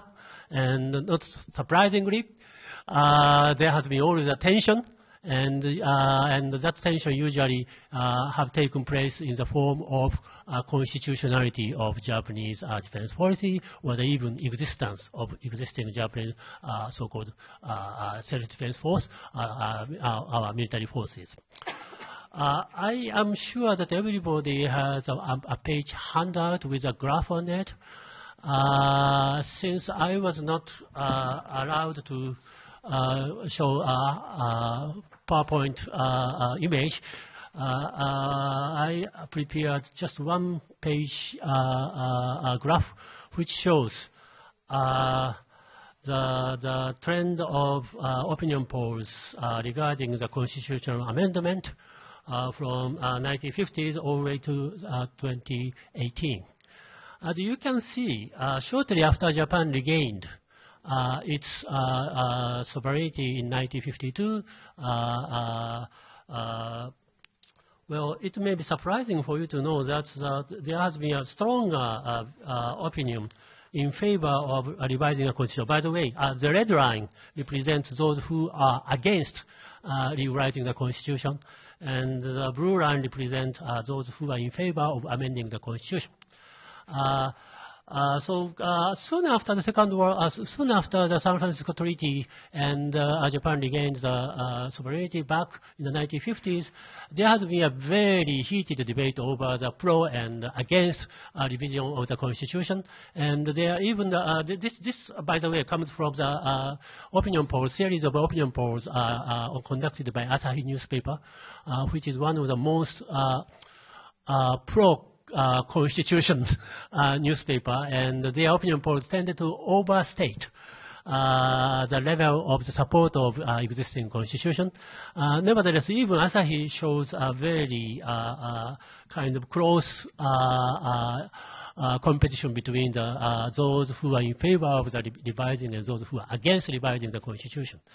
Now, from the 1960s, as you can tell very easily, the Japanese constitutional, post-war constitutional system has become very much stabilized. And as you can tell, there are very, the support, the level of support has become very large. And also you can tell very limited number of data points, largely because everybody knew that great majority of Japanese would support existing constitution. It means that in the 1960s, in the course of the 1960s, there was some sort of post-war consensus. And the consensus, the post-war consensus is usually called Yoshida Doctrine, referred to as Yoshida Doctrine, which means, which has three components. One is we accept both existing constitution and U.S.-Japan Security Alliance. And what we do is that we do maintain minimum necessary military force. And also we focus more on economic development rather than trying to pursue the military glory for our future. And these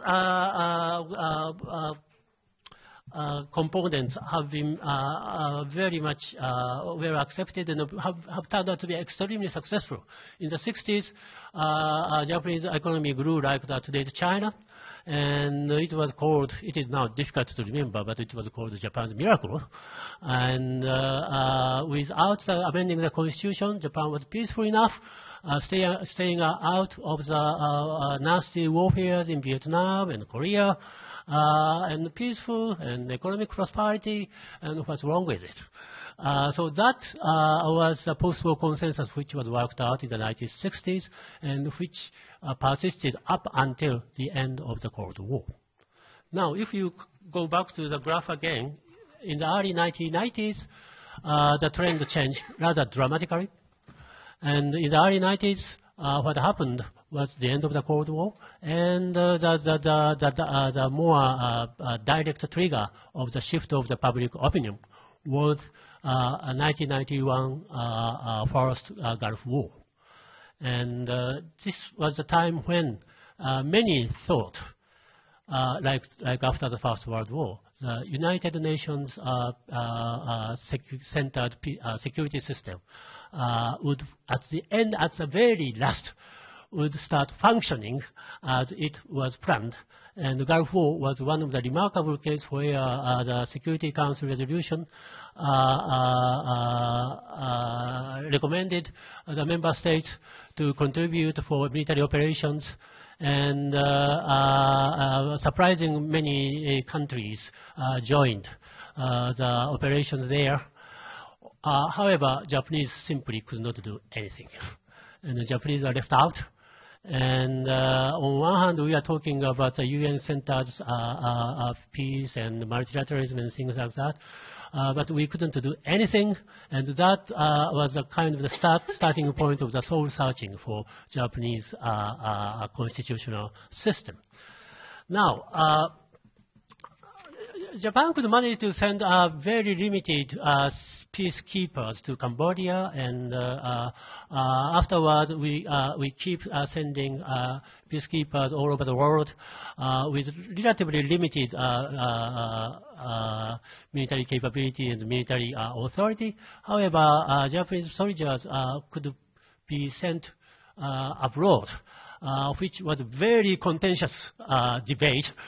But it has been somewhat stabilized. But as you can tell, about 2008 or 2005, those who are in favor of the revising the constitution in order to allow Japan to be more actively get involved in the UN-centered operations hit the peak.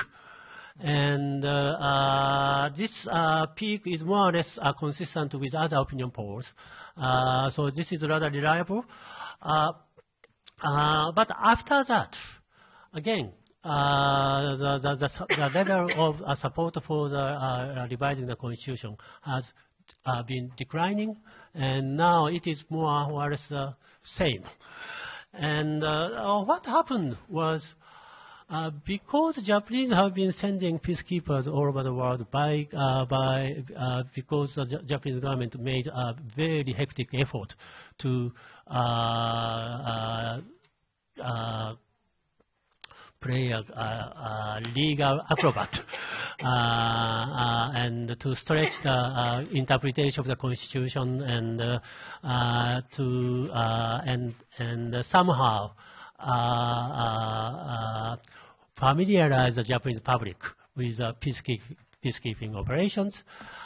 Japanese have been increasingly accepting the operation, and also without changing the constitution, because of the Japanese government's effort to stretch the constitutional interpretation, well, we have been able to send the peacekeepers all over the world.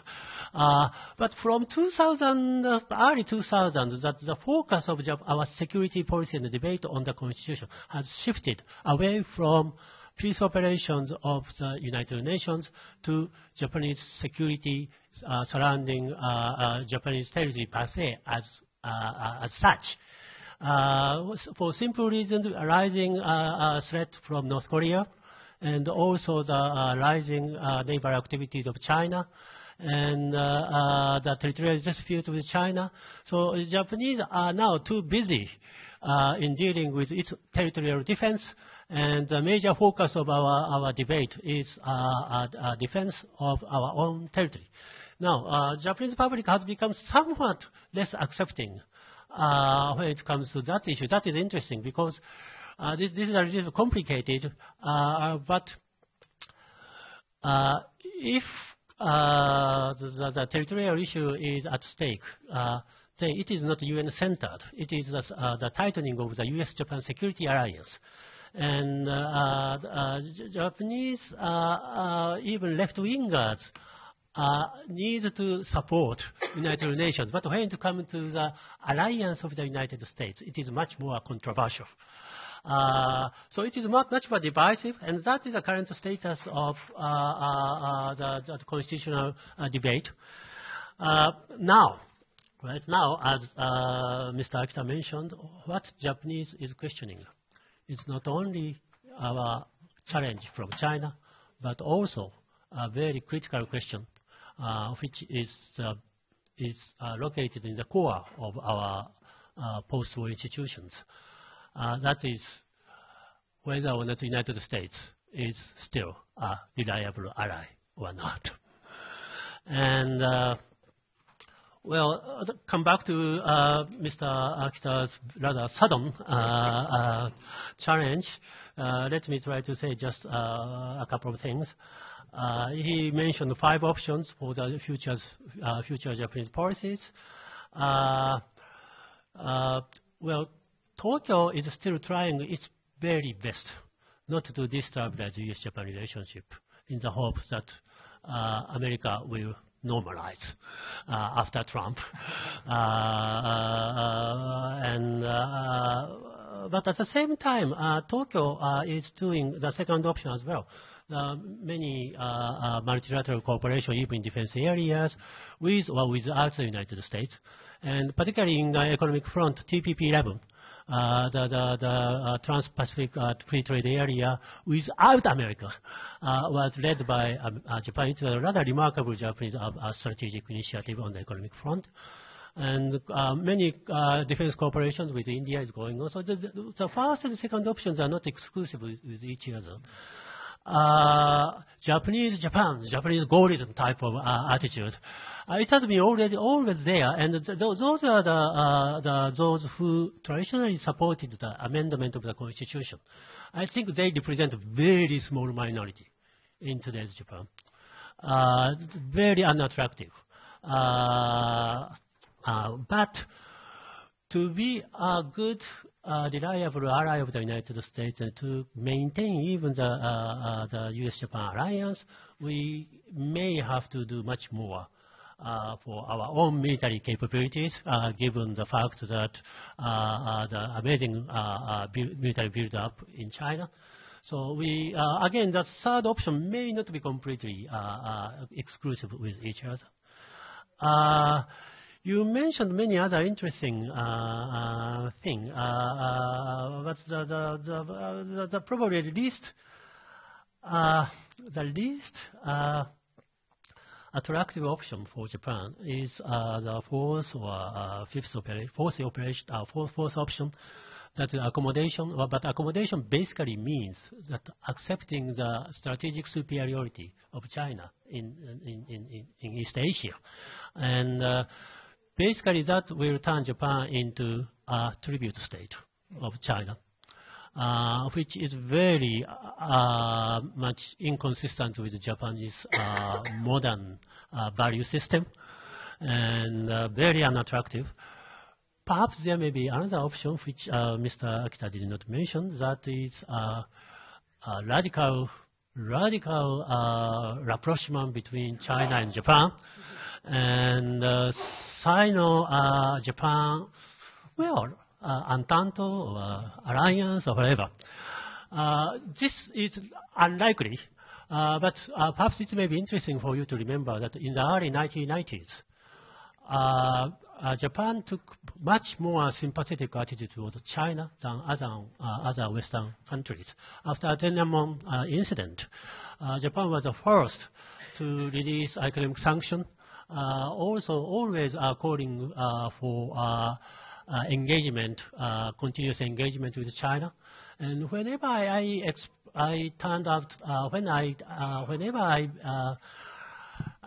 sat at the track to security conference in New York or Washington D.C. around that time, I kept being asked by American participants, are Japanese ganging up against us with the Chinese?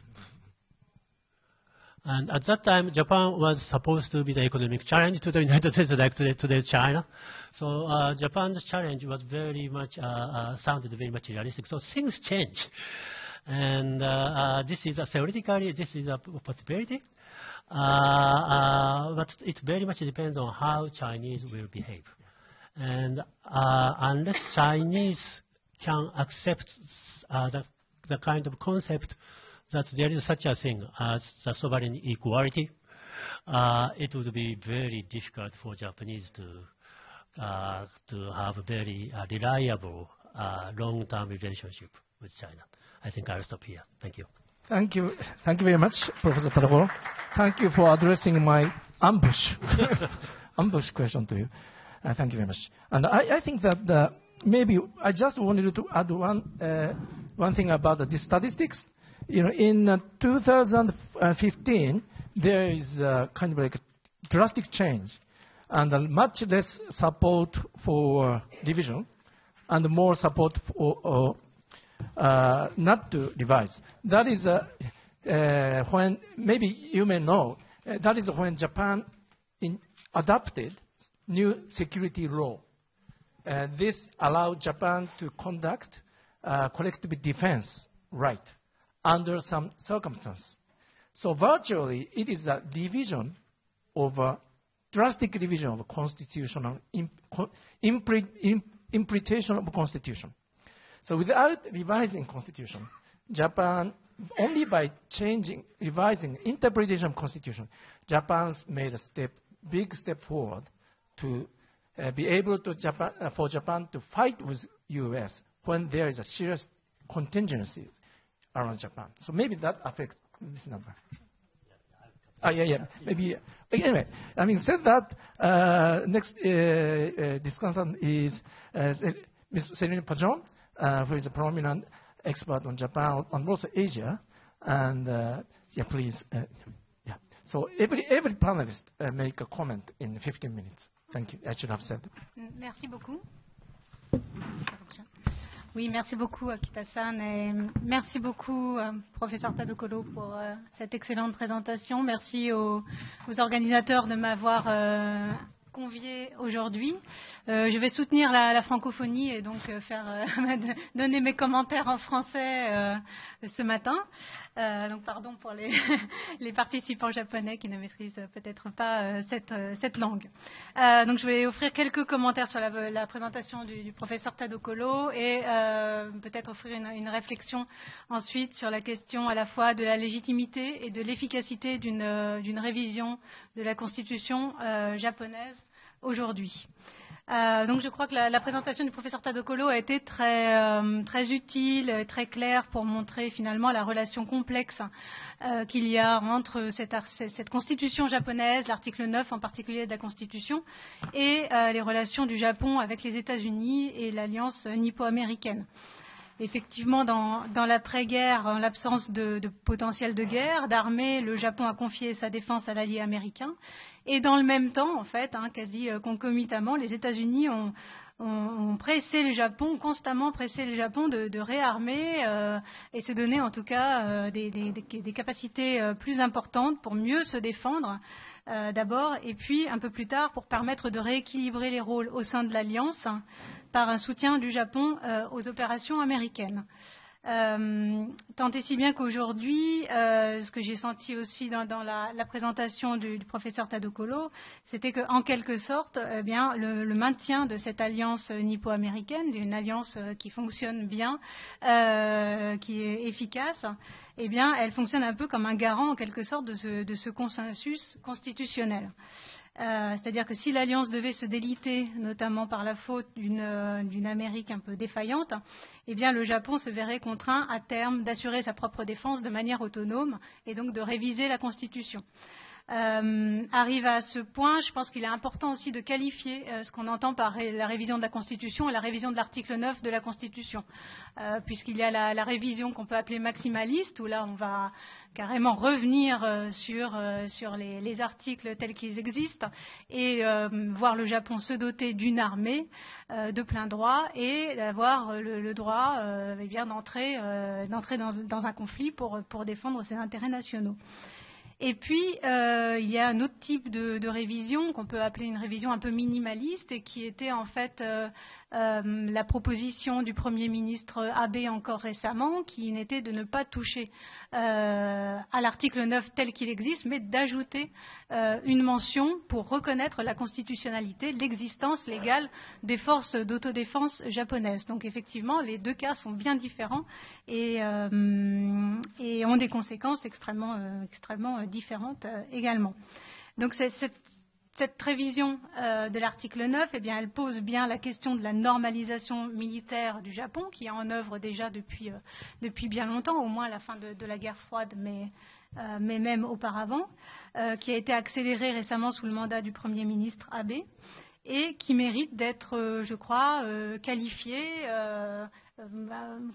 comme on peut qualifier les possibles révisions de la Constitution.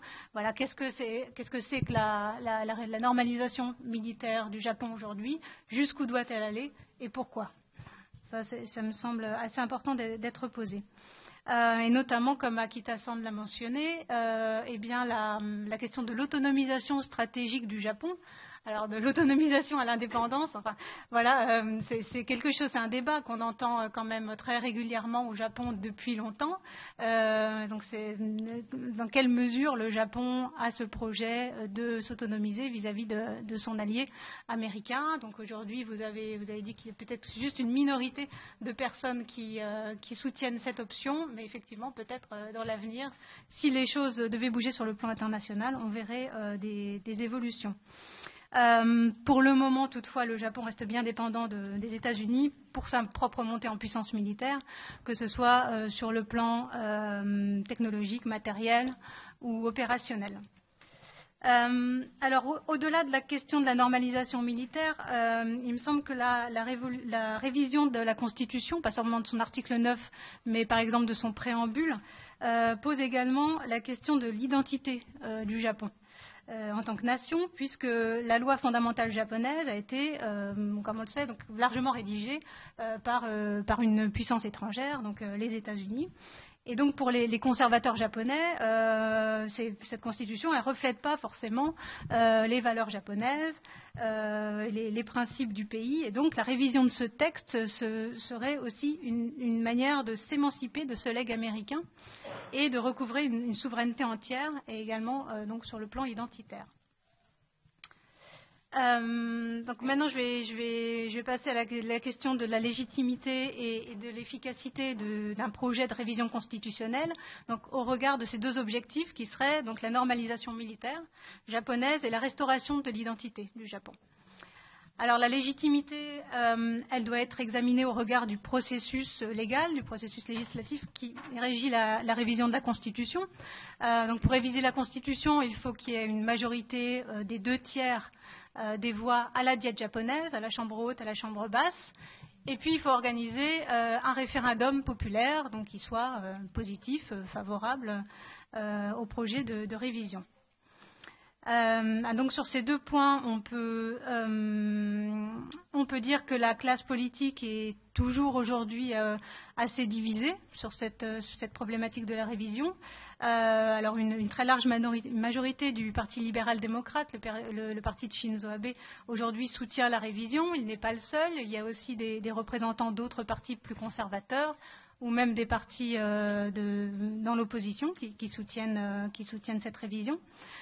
Toutefois, le principal allié du Parti libéral-démocrate, le Komeito, qui est un parti, on peut dire, démocrate bouddhiste, avec un soutien électoral qui est plutôt assez pacifiste, eh bien ce parti, le Komeito, ne soutient pas notamment la révision de l'article 9 de la Constitution, en tout cas pas une révision maximaliste.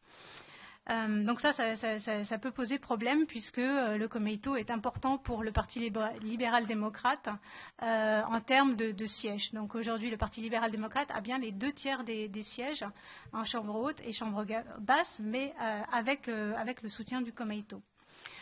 Ensuite, on peut dire que la population japonaise reste largement encore divisée face à une révision formelle de la Constitution et notamment de l'article 9, comme l'a montré le professeur Tadokolo avec le graphique. Et de fait, pour le moment, il semble assez difficile de faire avancer ce projet de révision. Alors effectivement, les circonstances peuvent évoluer selon peut-être une dégradation, si on voit une dégradation très forte de l'environnement de sécurité en Asie, ou si on voit effectivement les États-Unis faire défaut au Japon. Et, sans doute que l'opinion publique pourrait évoluer de manière un peu plus réaliste dans ce sens. Ensuite, je vais passer à la question de l'efficacité d'une révision de la Constitution. Donc, elle doit être examinée en matière d'identité et de contribution à la normalisation militaire. Donc, quel impact aurait une révision de la Constitution en matière d'identité ou de fierté de la population vis-à-vis de la nation? Alors pour le moment, ça me semble, c'est une question évidemment très sensible et ça me semble très, très difficile à évaluer. Une révision contenterait sans nul doute les conservateurs japonais, mais quid de la population japonaise? Ce n'est pas si évident à déterminer aujourd'hui, d'autant qu'une tentative de révision ou qu'une révision de la Constitution pourrait au contraire mettre en lumière les dissensions, les oppositions, les divisions au sein de la société japonaise et au sein de la classe politique. Alors, quel impact en termes de normalisation militaire? Donc, ça dépend bien entendu de la nature de la révision engagée. Dans le cas d'une révision de l'article 9 à minima qui viserait à reconnaître la constitutionnalité des forces d'autodéfense, on peut d'abord se demander quel serait l'impact concret pour les forces d'autodéfense qui sont déjà aujourd'hui largement reconnues et appréciées au sein de la population japonaise. À l'inverse, si cette proposition de révision était rejetée, eh bien, ça relancerait peut-être le débat sur leur légitimité de ces forces. Et puis enfin, on peut estimer qu'une telle révision aurait finalement un impact assez minimal sur la capacité du Japon à agir comme un acteur militaire sur la scène internationale. Dans le cas d'une révision maximaliste de l'article 9 qui verrait une normalisation complète du Japon, eh bien évidemment on verrait donc l'arrivée vraiment d'une transformation donc des forces d'autodéfense, une véritable armée, un droit d'autodéfense collective complet. Donc ça changerait bien évidemment complètement fondamentalement la donne pour le Japon. Mais évidemment le coût politique et diplomatique d'une telle démarche doit bien évidemment être pris en compte. Donc outre le coût politique en interne, eh bien on verrait le risque d'accroître peut-être le dilemme de sécurité avec la Chine, la Corée du Nord, peut-être d'envenimer encore les relations avec la Corée du Sud, voire même d'échauder certains partenaires de sécurité sur la scène internationale. Donc une révision maximaliste de l'article 9 mériterait réflexion. Cela étant dit, on peut tout à fait imaginer que le Japon brandissant cette possibilité de se débarrasser finalement, de réviser son article 9, eh bien, ça pourrait être finalement utilisé comme un moyen de pression peut-être utile vis-à-vis des États-Unis pour les pousser à rester bien engagés dans cette relation de sécurité, ce partenariat de sécurité avec le Japon. Donc, en regardant un petit peu, en examinant un petit peu et la légitimité et l'efficacité d'une révision de la Constitution, on voit que la réponse n'est pas si évidente et que pour le moment, ça reste assez complexe à mettre en place. Donc, j'ai essayé de réfléchir à des alternatives en fait, à une révision constitutionnelle pour arriver à ces deux objectifs. Alors j'ai identifié trois éléments possibles. Donc effectivement, comme Akita-san l'a expliqué, jusqu'à présent, le Japon n'a pas eu besoin de de réviser formellement sa constitution pour renforcer son profil militaire. Donc on peut imaginer qu'avec des réinterprétations politiques, simplement l'adoption de lois en plus, eh bien le Japon peut faire sans une révision formelle. Le deuxième élément, c'est, comme vous l'avez également mentionné, professeur Tadokolo, la diversification et l'approfondissement des partenariats stratégiques et de sécurité du Japon. Aujourd'hui, je crois que c'est assez important, donc ça arrive en complément de l'alliance, mais ça permet bien, je pense, de donner au Japon une légitimité plus forte comme acteur de sécurité sur la scène internationale, au-delà des États-Unis. Et ces partenariats, ils permettent également aussi d'agir comme un moyen de pression vis-à-vis des États-Unis pour leur rappeler leur engagement de sécurité en Asie-Pacifique. Et puis peut-être troisième élément sur la question plus d'identité, on peut peut-être imaginer qu'une certaine réaffirmation de l'identité nationale japonaise pourrait s'établir à travers des documents clés comme la stratégie de sécurité nationale par exemple, qui est révisé, qui peut être révisé de manière régulière et par la suite actualiser cette identité. Et voilà, c'est un élément aujourd'hui assez fondamental, un document fondamental au Japon qui est mis en avant de manière assez fréquente. Donc ça peut peut-être pallier à cette problématique identitaire. Voilà, je vous remercie. Thank you very much for very solid analysis and also explanation about the process of constitutional revision. Yeah, indeed, it is hurdle to revise constitution is very high, and but at the same time, it is interesting that very intense active discussion is happening for the first time in Japan. But anyway, let's go on. Next session, next part of our discussion is about more to do with the broader policy and the strategy of Japan in this under new reality. And the panelist is Professor Tsuruoka, who is not only an expert on Europe but also Japanese foreign policy. Please start. Thank you. Okay. Thank you very much. Thank you very much for the introduction, and thank you very much for the invitation. I'm very pleased to be here this morning, and very pleased to be to talk to you. The topic that I was given today is adapting to new strategic challenges and global responsibilities. So it is mainly about the security environment surrounding Japan, that the challenges that Japan needs to address, and the global responsibilities. That, of course, means that the responsibilities that Japan needs to share, and also the Japan and Europe in cooperation need to share in the current circumstances. First, starting with the Mr. Akita's point and following Professor Tadokoro's point about the U.S.-China thing, because I think at the end of the day, the ultimate strategic question that Japan needs to think about is whether sticking to the U.S.-Japan alliance toward the very end on the one hand, or somehow switching side and then aligning with China. So that sounds a very highly hypothetical question, but at the end of the day, I think the very fundamental of what Japan needs to think about is that. But at least for the moment, I'm a firm believer that the U.S. system of economy and the U.S. foreign policy, U.S. security engagement, those are very sustainable still.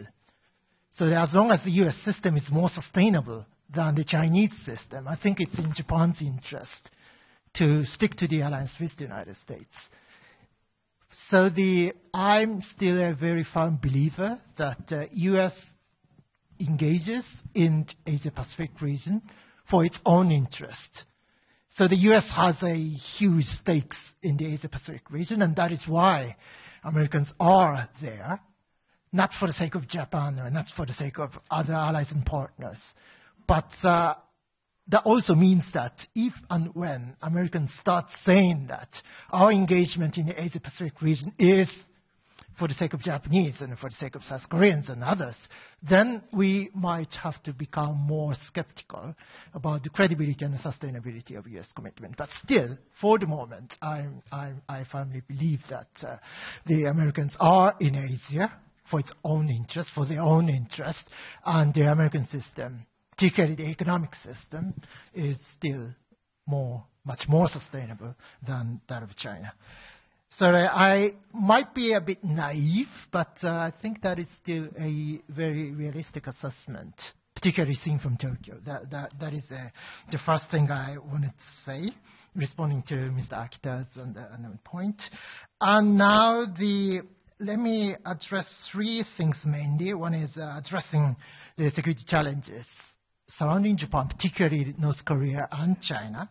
And also, secondly, about the U.S.-Japan alliance, Japan's embrace, or Mr. Abe's embrace of Mr. Trump.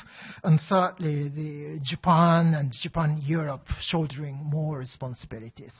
And first, the addressing North Korea and China. So the first with respect to North Korea. So what we have been seeing after the Singapore summit last June is someone has called it a diplomacy without denuclearization. So the diplomatic talks of denuclearization continues, and perhaps it's likely that we are going to see a second Trump-Kim summit in a few weeks' time. And we are wondering what could come out from that meeting. But for the moment, what we have seen over the past 6-7 months after the Singapore summit is that we haven't seen any decrease of North Korea's capability, North Korea's ballistic missile capability and nuclear weapons.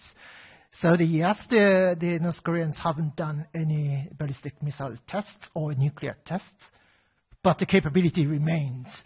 So or perhaps worse than that, the North Koreans, many people believe now that they keep producing and developing ballistic missiles without testing. So the North Korea's capability has not decreased. So that means that the one of the biggest challenges that we have to think about is how we can deter a nuclear-armed North Korea. Of course, we don't want to accept the fact that North Korea has nuclear weapons, but that is the reality. So our challenge is to deter nuclear-armed North Korea. And there is no contradiction between deterring North Korea and pursuing denuclearization, because the denuclearization, even if you are optimistic, that is going to take some time. I don't know for how long it takes time, but at least years, or some people say decades. So looking back, what Mr. Trump and Mr. Kim agreed in Singapore, it is that only North Korea is committed to work toward denuclearization without any time frame. So if you remember what President Obama said 10 years ago in Prague, the very famous seminal, the World Without Nuclear Weapons speech. But Obama said that the goal of world without nuclear weapons will not be achieved quickly. And he said that perhaps not in my lifetime. So 10 years ago, Mr. Obama was still in mid-40s. So not in lifetime perhaps means that another 40 years it will not be achieved.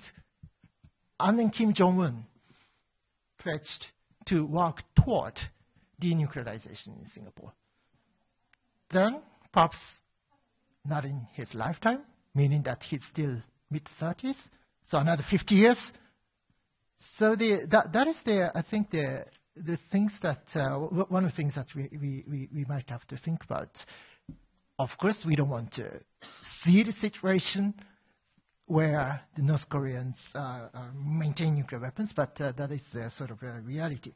So the question is whether the current alliance posture, deterrence posture of the alliance, particularly the US-Japan alliance, is enough in deterring nuclear-armed North Korea. Not North Korea that is supposed to be developing nuclear weapons, but now the reality is that we have to deal with the reality that North Korea has nuclear weapons. So if the current deterrence posture is not enough, then the question is what is needed in addition to what we have now. So in Japan, now more and more people are discussing the idea of having offensive capability, strike capability, in addition to ballistic missile defense capability. So these discussions are very much in the context of how we can deter nuclear-armed North Korea, as opposed to the country supposed to be developing nuclear weapons. And on China, and actually the problem is that China is a far bigger threat or challenge in the long term. So the point is that of course it's just impossible to even think of containing China because China is too big. Then the question is where and what area we need to prioritize. Whether high-end things like China's nuclear weapons or what we call the A2AD capability, the anti-access area denial capability like anti-ship missiles and those things. How to counter China's A2AD, such a very state-of-the-art, high-end technologies, and that is one thing. But for many Japanese, we are still very much looking at what we call gray zone contingents. It's short of war, the hybrid type of threat that Japan faces, particularly in the East China Sea over the Senkaku Islands on a daily basis. So where to prioritize? That's a huge question when it comes to China. And then secondly, about the U.S.-Japan alliance, Mr. Abe has been very much eager to establish a really good personal relationship with Mr. Trump.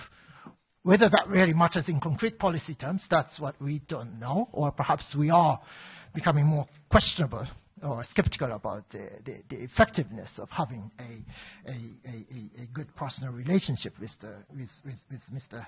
Trump. But that's what the Prime Minister Abe has been determined to do. And but now the people say that the state of the alliance, the U.S.-Japan security alliance is very good, but there are more and more and bigger increasing concerns about on the economic trade and economic front. So we are about to start a new negotiations on bilateral trade agreement between the U.S. and Japan, and then we are more and more concerned about the unpredictability of the Trump administration and the Trump administration's seemingly single-minded focus on trade deficit. So the difficult times, I think, are coming. So how we can contain such inconvenient noises from affecting the security alliance, that is a challenge that we are going to have in the coming months and years. And finally, on the Japan shouldering more responsibility and the Japan and Europe the shouldering more international responsibility. So yes, it's very easy to criticize the Trump administration. Yes, the decision to withdraw from the Iran nuclear deal or the withdraw from the TPP, yes, we are very much disappointed. But still, the very fundamental fact of the matter is that we still share a lot with Americans than with Chinese or Russians. That is still the reality. So even with the Trump's the tariff policies, still the U.S. trade policy is seen to be more transparent and more open than that of China. So that sort of a sense of proportion, I think it's really important for us to keep in our minds. And so the trade and economic front, we have sort of plan B. So the Professor Tadokoro mentioned the CPTPP, the TPP-11, the TPP without the United States, the Trans-Pacific Partnership. And that is for Japan, it was a sort of I'm not quite sure whether hedging is an appropriate term for that, but in the absence of U.S. from the central stage of international leadership, then that's what we did. And also the EU-Japan FTA, the EPA, the Economic Partnership Agreement between Japan and the European Union, and that is to come into force later this week, as far as I understand, at the 1st of February, we're going to have EPA, so which is a great. The strategic message was that still the idea of free trade is alive between the U.S., between Japan and the European Union, and that was really a strong strategic message. But when it comes to security, we are more skeptical about whether we have plan B. So I'm personally very much interested in European debates on strategic autonomy and defense cooperation within the European Union. And yes, it's really interesting, but the question still is that to what extent we are prepared. So Europeans are prepared, and for Japanese are prepared in playing a more and bigger role when it comes to international security. So they're looking at challenges from China, challenges from North Korea, challenges from Russia. Then still the reality is that we need to somehow depend on the United States. So the NATO and the US-Japan alliance are still very critical. While at the same time, people talk more and more people talk about strategic autonomy. So then what level of ambition we have and to what extent we are prepared to spend more money or spend more other resources in security and defense. And we have yet to have a clear answer for that. But for the sake of fairness, I would like to call your attention to the other side of the same coin, because there is a huge question for Americans as well, whether they are really prepared to be a normal country. So the American international security role has been very special, and we have been very dependent on that. But burden sharing means power sharing, and Americans are prepared to cede more power and leadership to other countries. That is still, we don't know. So we both have, Europeans, Japanese, and Americans all have homework to think about. And finally, just a few words on the Europe-Japan, including Japan-France security and defense cooperation, because one of the ways to complement or adjust NATO and the US-Japan alliance is to have more US allies to cooperate with each other, in addition to what we have with the United States. So they're adapting NATO and adapting the US-Japan alliance by doing more between US allies. And that, of course, includes not just Japan and Europe, but Japan and Australia, for example. And despite the fact that India is not a US ally, but still that is also in that picture as well. So the Japan and France, and just a couple of weeks ago we had a 2+2 meeting, bringing together the foreign defense ministers, and the more talks about the maritime cooperation, and also I just wanted to call your attention to the fact that the Japan last December last year, just 1 month ago, we adopted a new, what is called the National Defense Program Guidelines, NDPG. That is the most basic defense policy document in which we committed to make our joint exercises between Japan and UK and Japan and France more substantial. So that is what we are, I think, going to do. So we are very much welcome the French involvement in the wider Indo-Pacific areas, in the Pacific region, and that's exactly where we are very much interested in. And so there are, I think, more things we can do together. Thank you. Thank you very much.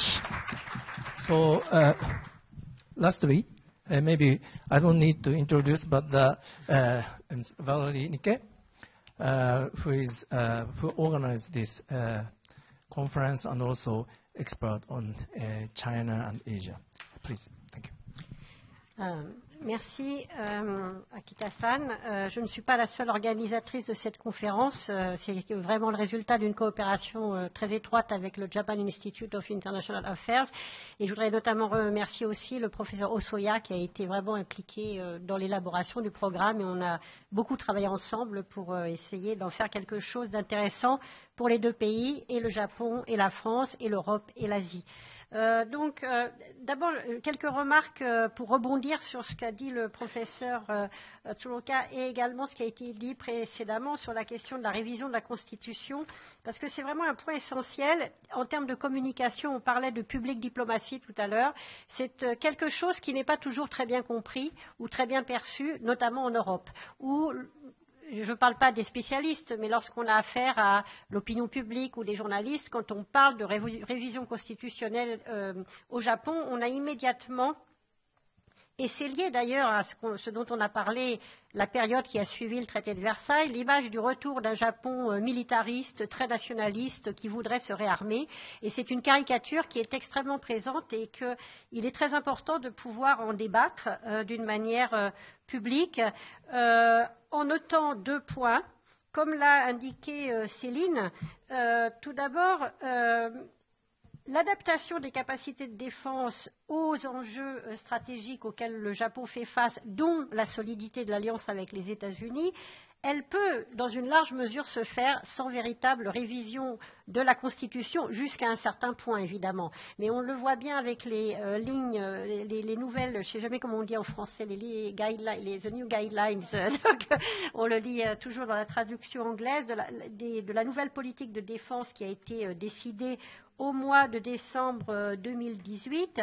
Le Japon est en train de lever des tabous auxquels on ne pensait pas il y a mettons 5 ou 6 ans, comme la requalification des porte-hélicoptères Izumo, par exemple, qui seraient capables de porter des avions, non mais c'est la levée d'un tabou. On sait très bien que c'était une capacité qui existait d'une manière latente, mais qui est aujourd'hui revendiquée, justement pour adapter la capacité du Japon à des menaces qui sont beaucoup plus directes et qui touchent vraiment à des questions de souveraineté nationale, notamment sur les îles les plus éloignées. Je pense au Senkaku, mais ça peut toucher également d'autres îles.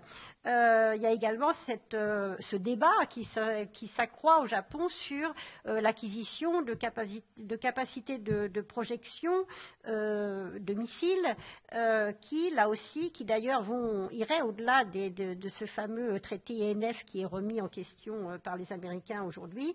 Et là aussi, c'est quelque chose qui est récent et qui est totalement déterminé par les évolutions du paysage stratégique autour du Japon, dont nous n'avons pas toujours une conscience suffisante côté européen, mais qui, on le voit, peuvent se faire sans une révision majeure de la Constitution. L'autre élément, mais ceci dit, encore un autre point là-dessus, ce qu'il faut bien voir aussi, c'est que cette révision de la Constitution au Japon et un rôle accru du Japon en matière même de sécurité en Asie est devenu de plus en plus consensuel. C'est-à-dire que si on regarde l'Asie, on n'a plus du tout une Asie du Sud-Est très hostile au Japon. Il y a 2 pays qui sont hostiles pour des raisons essentiellement, alors ça on peut en débattre, à mon avis, de politique intérieure pour eux-mêmes. C'est la République populaire de Chine d'un côté, qui ne peut pas voir émerger un Japon puissance normale qui serait un concurrent direct en termes de prééminence dans la région, et la Corée du Sud pour d'autres raisons que je ne développerai pas ici et qui sont extrêmement complexes, mais également liées en partie au jeu politique interne sud-coréen. En revanche, vous l'avez mentionné, des pays comme l'Inde, encore une fois les pays d'Asie du Sud-Est, aujourd'hui sont non seulement accueillent, mais sont très demandeurs d'un rôle plus significatif du Japon en matière de sécurité, et non pas de position très hostile à cette question de révision éventuelle de la Constitution. J'ajouterais, pour faire un rapport avec l'Europe, historique, là aussi, c'est que l'Allemagne et le Japon, à la sortie de la Deuxième Guerre mondiale, se sont trouvés confrontés avec des éléments un peu différents à la même situation, où les États-Unis ont joué un rôle essentiel dans cette réécriture d'une constitution et pour le Japon et pour l'Allemagne.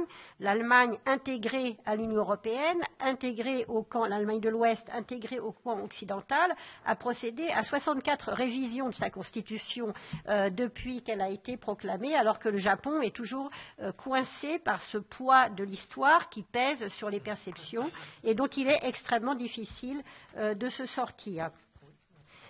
Donc ça c'est et enfin sur la question du partenariat de la relation entre l'Union européenne et le Japon, je rappellerai qu'il y a à la fois un partenariat, un traité économique qui a été signé entre l'Union européenne et le Japon, mais également il y a un partenariat stratégique, évidemment avec les limites qu'on connaît et qui sont liées aux capacités européennes. Il faut qu'on ait conscience au Japon qu'effectivement, on m'interrogeait sur le rôle que la France, par exemple, avait en quoi est-ce que l'Asie-Pacifique était important pour la France ou pour l'Union européenne. C'est des enjeux qui vont bien au-delà de l'éloignement géographique et qui touchent directement à la fois à nos intérêts économiques dans la stabilité de la zone Asie-Pacifique, mais également à des questions de valeur sur lesquelles je reviendrai. Mais ce qui est vrai, c'est que en Europe, 2 acteurs, et aujourd'hui, si on parle de l'Union européenne, il n'y en a plus qu'un, joue un rôle significatif en termes de capacité militaire, c'est la France et la Grande-Bretagne. Et qu'on a énormément de mal à engager d'autres acteurs, dont l'Allemagne, qui a des capacités également considérables potentiellement, vers une implication qui serait plus directe dans les questions de sécurité en Asie-Pacifique. Et c'est un peu ce qui s'est passé après les propositions du ministre de la Défense Le Drian, qui avait proposé qu'il y ait une coordination européenne pour des passages plus réguliers en mer de Chine du Sud pour rappeler des principes fondamentaux, où la réponse européenne, en dehors de la Grande-Bretagne encore une fois, il y a une sorte de rivalité maintenant entre la Grande-Bretagne et la France sur le nombre de passages annuels, eh bien les autres puissances sont évidemment beaucoup plus réticentes à entrer dans ce jeu.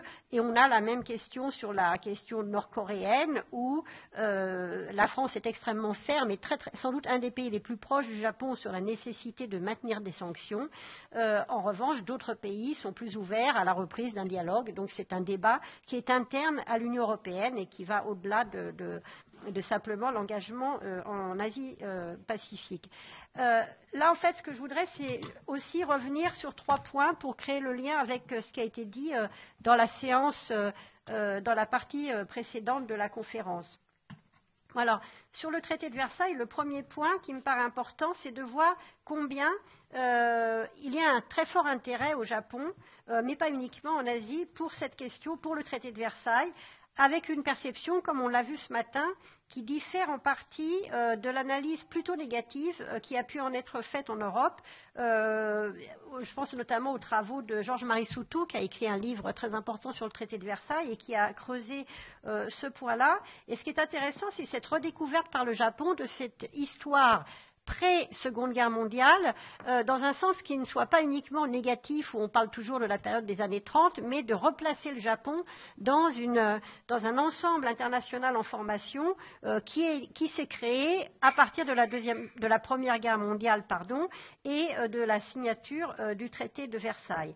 Et donc la série de conférences qu'on organise, la série, il y en a eu 2 pour le moment, qui a commencé l'an dernier, et la deuxième cette année, que la FRS et le JIIA organisent, qui croisent les questions de mémoire, d'histoire entre l'Europe et le Japon, me paraît assez importante pour justement améliorer la perception en Europe des enjeux et des débats qui se développent au Japon, y compris sur les questions historiques, avec une dimension nouvelle et extrêmement intéressante, et également pour côté japonais, de voir que l'Europe est engagée, la France également sont engagées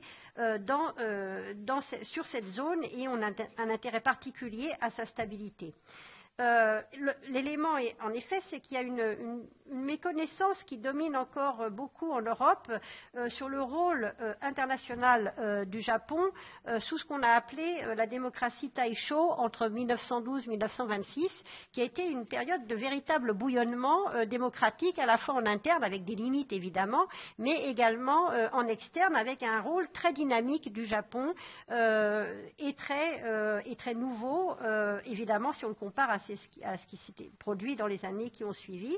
Et tout ça, cette méconnaissance pèse aussi sur notre appréhension des enjeux contemporains et des coopérations possibles. Quand je parle de cette perception d'une révision de la constitution japonaise qui serait exclusivement liée aux enjeux nationalistes ou populistes, c'est aussi lié à ça, c'est qu'on ne connaît pas très bien ce passé politique, d'histoire politique du Japon qui a précédé la Deuxième Guerre mondiale dans les années jusqu'à la fin des années 20. Et par ailleurs, j'ajoute que cette redécouverte repose aussi sur un travail de publication au Japon et de traduction d'archives qui ouvre un champ nouveau aux chercheurs, y compris occidentaux, qui s'intéressent à cette dimension. Comme on l'a vu ce matin, le Japon a été un acteur important du traité de Versailles, après avoir pris possession aux côtés des alliés des territoires allemands en Chine et dans le Pacifique, ce qui a évidemment conduit à d'autres problèmes. Et on ne retient souvent pour l'Asie du traité de Versailles que ses conséquences les plus néfastes, comme les 21 demandes adressées à la Chine ou la question du Shandong. Mais outre que le positionnement du Japon à l'époque différait assez peu de celui des autres grandes puissances impérialiste, comme on disait, et que les demandes japonaises concernant la Chine ont été rejetées, c'est essentiellement parce qu'elles contrevenaient ces demandes, non pas, c'est pas tellement les intérêts de la Chine qui ont été pris en compte, mais c'est que le Japon, en émergeant comme un acteur nouveau, au même titre que les autres puissances occidentales, finalement était perçu comme pesant sur les intérêts propres de ces autres puissances occidentales, qui étaient présentes en Chine et qui étaient inquiètes de voir émerger un nouvel acteur concurrent. Le traité de Versailles a aussi marqué pour la première fois l'entrée d'un acteur asiatique majeur dans le concert diplomatique qui était jusqu'alors monopolisé par les puissances européennes. C'est donc à un changement total de paradigme auquel on a assisté et les premiers pas d'une mondialisation qui ira en s'amplifiant.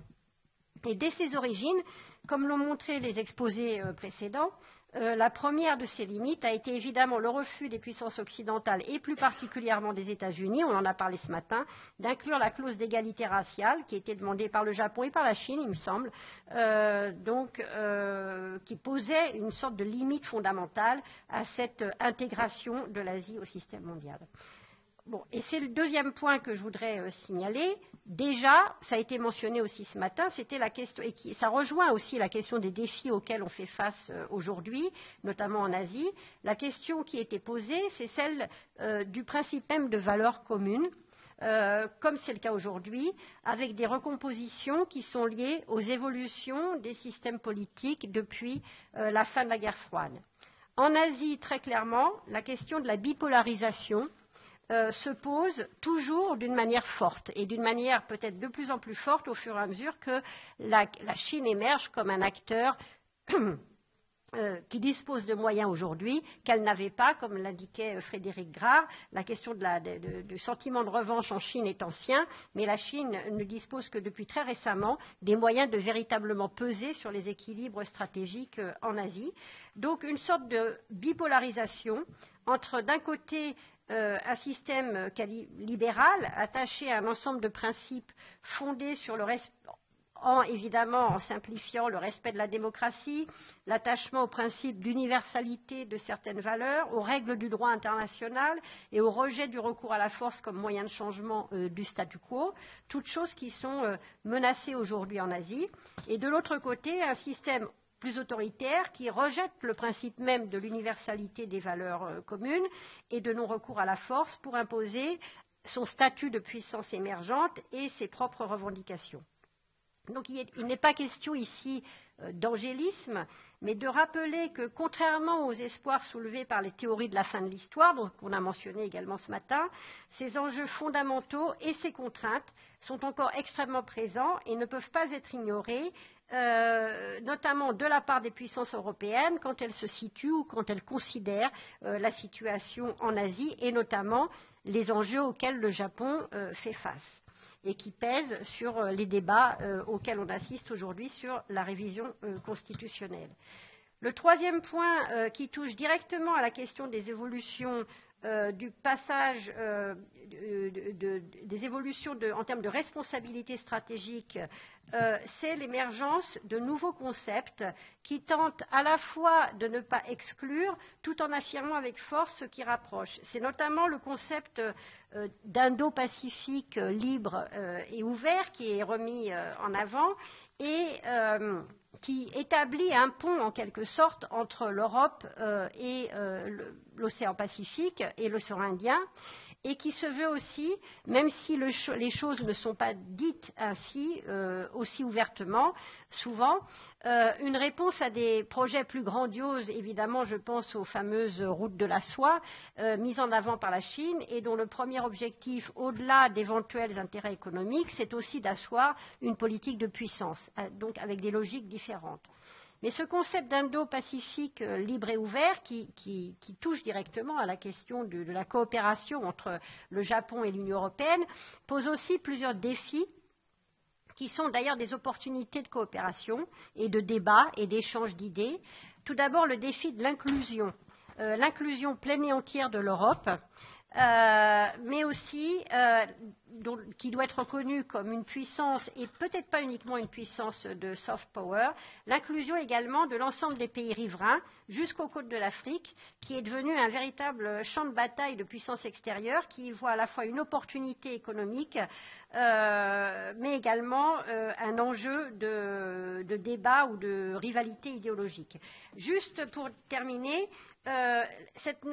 ça suppose aussi de la part du Japon et d'autres une capacité d'ouverture à d'autres partenariats, comme vous l'avez mentionné, notamment avec la France et l'Union européenne, au-delà de l'alliance qui reste primordiale avec les États-Unis, quelles que soient les interrogations qu'on puisse avoir. Et ce principe d'ouverture doit aussi être, pour le Japon notamment, avec tous les risques d'inconfort, peut-être parfois de débat que cela peut impliquer. C'est d'ailleurs la question de la public diplomatie qu'on a également mentionnée, parce que justement la force des démocraties, sur la scène intérieure comme sur la scène internationale, c'est de pouvoir accepter et de pouvoir se nourrir des débats qu'elles suscitent. Et c'est à ce prix que de réels partenariats fondés sur la compréhension mutuelle peuvent être mis en place, consolidés et développés. Je vous remercie. Thank you very much. So maybe we all agree that about two things. One is the rise of China is a driving factor, and also Mr. Trump is not his individual. Mr. Trump is not the cause of the change, but he is maybe reflection of somewhat long-term trend. And Japanese constitutional change is not so easy. Hurdle is very high, but also Japan is facing new challenge, and then Japan tries to evolve its defense strategy, and that leads to a more cooperation with Europe, maybe. So anyway, we have maybe we can have 10 minutes. Yes, we have to extend a little bit. Yes. Yeah, and for the question, and please. Yeah, thank you. I have a question to Tsuruoka-san or some others who might have some idea on that. You talk about Plan B. And I totally agree with the idea that Japan doesn't have a clear Plan B, alternative to the previous or a traditional alliance policy with the United States. But the real problem is not whether Japan has a Plan B or not. The real problem is that President Trump and his administration has a clear Plan B to try to modify or transform the previous traditional alliance policy. And one of the biggest problems is that General Mattis is trying to stick to the traditional alliance policy, and President Trump doesn't like it. This is a serious problem. And how to respond to the fact that when Trump would implement the Plan B. And also China and also Russia actually don't like the traditional American alliance system. That's why they have a Plan B. And I think that Japan and the EU are quite defensive, whether Japan and the EU should stick to Plan A or to prepare for the time when they will change the traditional policy. So this is my question to you, other panelists. Thank you very much. Thank you very much. Maybe for the sake of time efficiency, maybe if there maybe I'd like to take several other questions if there are. Oh, yes, please. One here, and also a second. Yeah, maybe let's take these three questions together. And hi, I have a question for Professor Tadokoro. I thought it was very interesting when you said that probably Japan doesn't want to accept the option of sort of recognizing China's supremacy in the region, because that would mean that Japan would become a tributary state. Because I was wondering on what basis you thought that, and whether that is what the Japanese thinkers today think, and also the Chinese think that. Because in a way, if you kind of take the prevailing, Westphalian model of international system and what it entails, it wouldn't be the case that just because Japan accepts the supremacy of China in the region, it doesn't mean that Japan becomes a tribute state. It just becomes maybe a smaller size part in China. So is this, what I see in what you said, is this sort of like a rather uncomfortable understanding of what China's supremacy means to Japan and China, which doesn't necessarily sit comfortably with the accepted norms of the Westphalian international order as we still understand the term. Okay, thank you. Then maybe let's take one more question. And each panelist maybe have 1 minute and 15 seconds to respond any question you want. Please. Donc je vais essayer de faire une question courte qui touche à la Russie, puisqu'on n'en a pas beaucoup parlé dans la deuxième partie.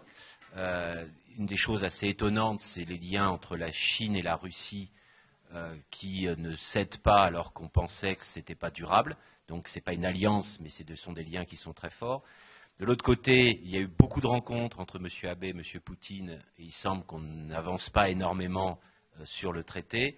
Donc, quelle est la place de la Russie dans ce contexte, c'est-à-dire pas seulement les relations avec l'Inde, l'Europe, etc., mais aussi avec la Russie, qui a cette position assez particulière. Okay, thank you very much. Maybe yes, somebody who are willing can also touch upon this question. So maybe shall we start from Valerie and each 1 minute and 15 seconds? Yeah. Moi, je vais simplement répondre rapidement sur la question de l'état tributaire du Japon par rapport à la Chine. Je pense qu'effectivement, il faut d'abord voir la Chine, on dit la Chine, mais en fait c'est un régime politique très spécifique dont le principal objectif stratégique est de se maintenir au pouvoir. Et ce maintien au pouvoir, il ne s'agit pas de la Chine en soi, la Chine éternelle. Il s'agit d'un régime particulier dont l'objectif est de se maintenir au pouvoir, et ce maintien au pouvoir passe par des stratégies très pragmatiques qui peuvent être de confrontation ou au contraire d'alliance, de réforme ou de repli, mais dont un des éléments essentiels de légitimité est de démontrer que grâce au Parti communiste chinois et au régime actuellement en place, la Chine est en train de retrouver, c'est ce fameux discours de revanche sur le passé, est en train de retrouver, avec d'ailleurs des moyens qui sont plus ceux du XIXe siècle que ceux du XXIe siècle, un statut de puissance dominant en Asie qui était celui de l'Empire chinois, en tout cas qui était supposé être celui de l'Empire chinois au cours de son histoire. Donc dans ce cadre-là, et c'est dit très souvent par de nombreux think tankers, analystes en Chine dans de nombreuses publications, l'objectif de la Chine est de réémerger comme la puissance leader dans une Asie unipolaire. La Chine est pour la multipolarité dans le monde, mais pour l'unipolarité centrée autour de la Chine en Asie.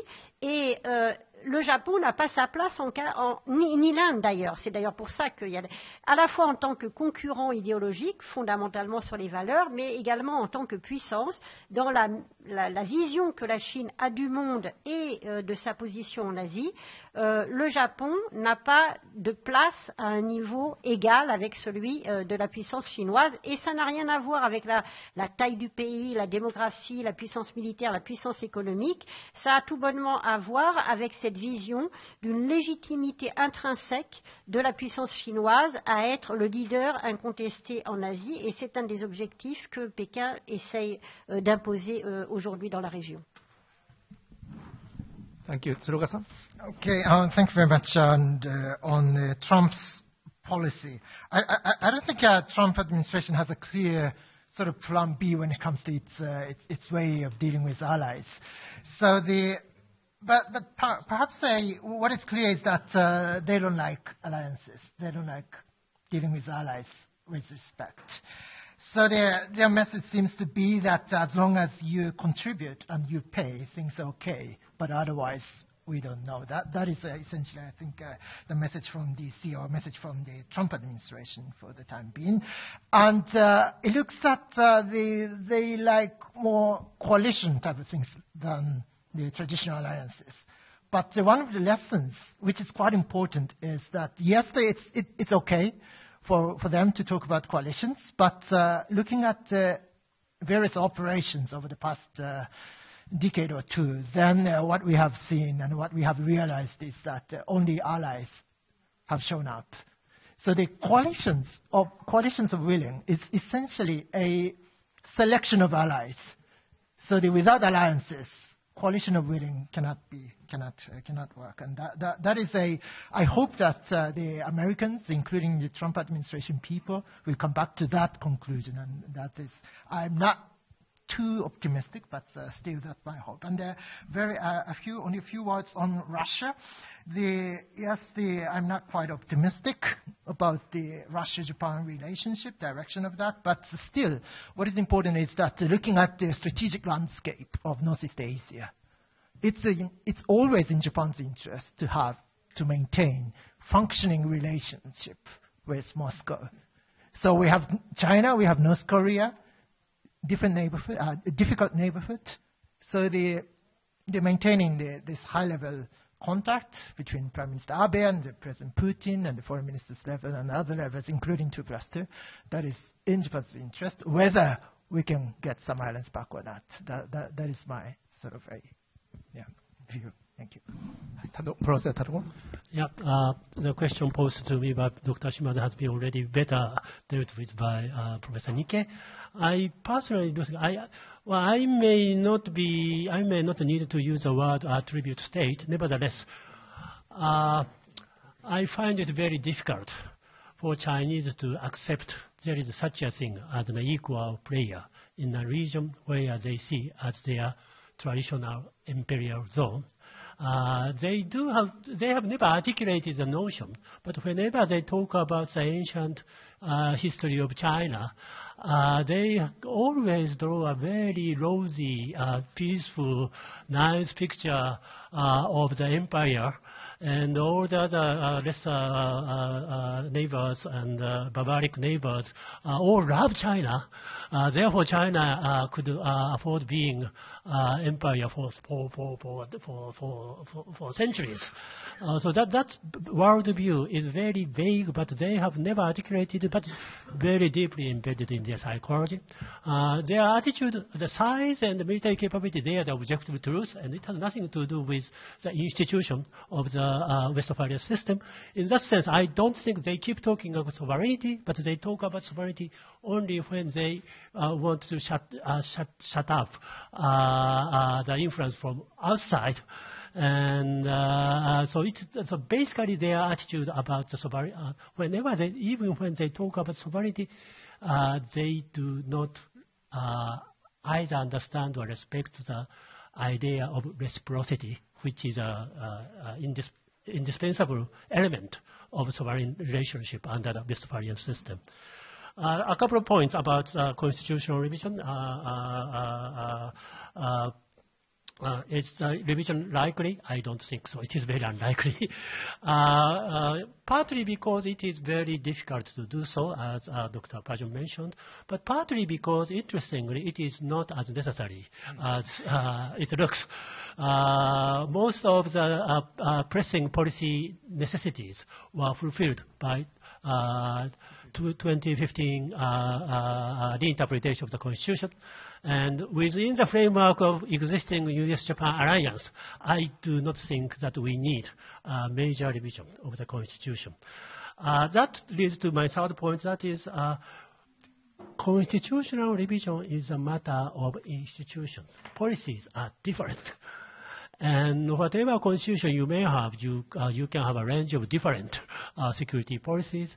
And again, as long as the U.S.-Japan security alliance is there in a functioning way, I do not see any need for Japanese to drastically change existing defense policy with or without amendment of the constitution.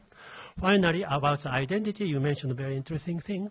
But in the 1950s, one of the major reasons, probably the major reasons why Japanese wanted to constitutional revision was it is basically illegitimate, imposed by the Americans. But that type of attitude has become smaller and smaller, largely because Japanese like existing constitutions. Democracy, human rights, no problem. And if somebody wants to rewrite a constitution in a way more traditional, like pre-war imperial constitution, I am sure that politicians would be killed immediately. So Japanese have already adopted so-called post-war values, which have, as Professor Nikke mentioned, has very strong continuous historical basis all the way from 1920s. So I find it very difficult that the Japanese are willing to give up those values at this juncture of the history. Finally, one of the debate which has never been touched upon by the Constitution on the Constitution is the role of emperors, which was a critical point when Japan surrendered. And the existing constitution basically represents a compromise between Americans and the Japanese wartime leaders. And we will surrender, you can do whatever you like, but you have to maintain the emperor. And interestingly, if you are serious left-wingers, you would have to propose revision of the constitution. You know, we are more consistent with liberal left-wing ideology. But for very tactical reasons, they are all united for defending the existing constitution, which twists Japanese intellectual discourse. I am personally in favor of revising a constitution, not because we want to change the defense policy, but because that will allow us to ask the right question in a more square way. I'll stop here. Lastly, Madame Pajon.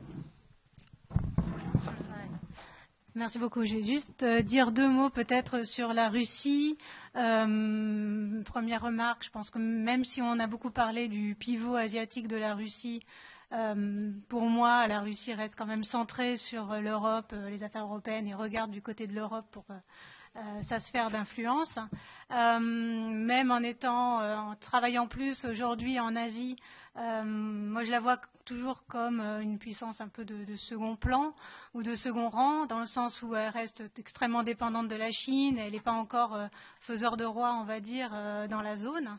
Maintenant, bien entendu, c'est quand même un acteur important à prendre en compte. Le Japon l'a bien compris, et là je rejoins tout à fait l'analyse du professeur Tsuruoka. Je pense que pour Shinzo Abe, c'est à la fois une affaire personnelle, une affaire d'héritage historique, d'essayer de trouver un accord avec la Russie et d'arriver à un traité de paix, et à la fois vraiment une approche extrêmement stratégique qui vise à éviter un front commun entre la Chine et la Russie vis-à-vis du Japon. Je pense qu'avant, peut-être même l'administration Abe avait des ambitions un peu plus fortes pour essayer de creuser un petit peu le fossé entre la Russie et la Chine. Mais effectivement, comme vous l'avez dit, on sait que dans ce partenariat, il y a des tensions. Malgré tout, ils arrivent quand même, ces deux puissances, à travailler ensemble. Donc aujourd'hui, c'est un peu plus modeste, c'est d'éviter au moins que vis-à-vis du Japon, il y ait un front commun de ces deux puissances. Voilà. Okay, thank you very much. A very lively and fruitful discussion. And I'm sorry about my very poor management of time, but it shows that maybe only one conference is not enough. Maybe we should continue this conference toward the end of this year or next year, whatever. Anyway, thank you very much for everybody to participate, and also panelists. Thank you.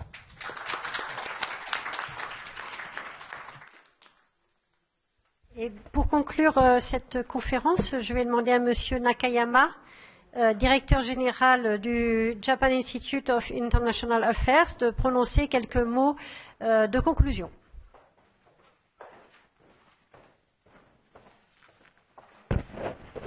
Thank you, Dr. Nikke, for your kind introduction.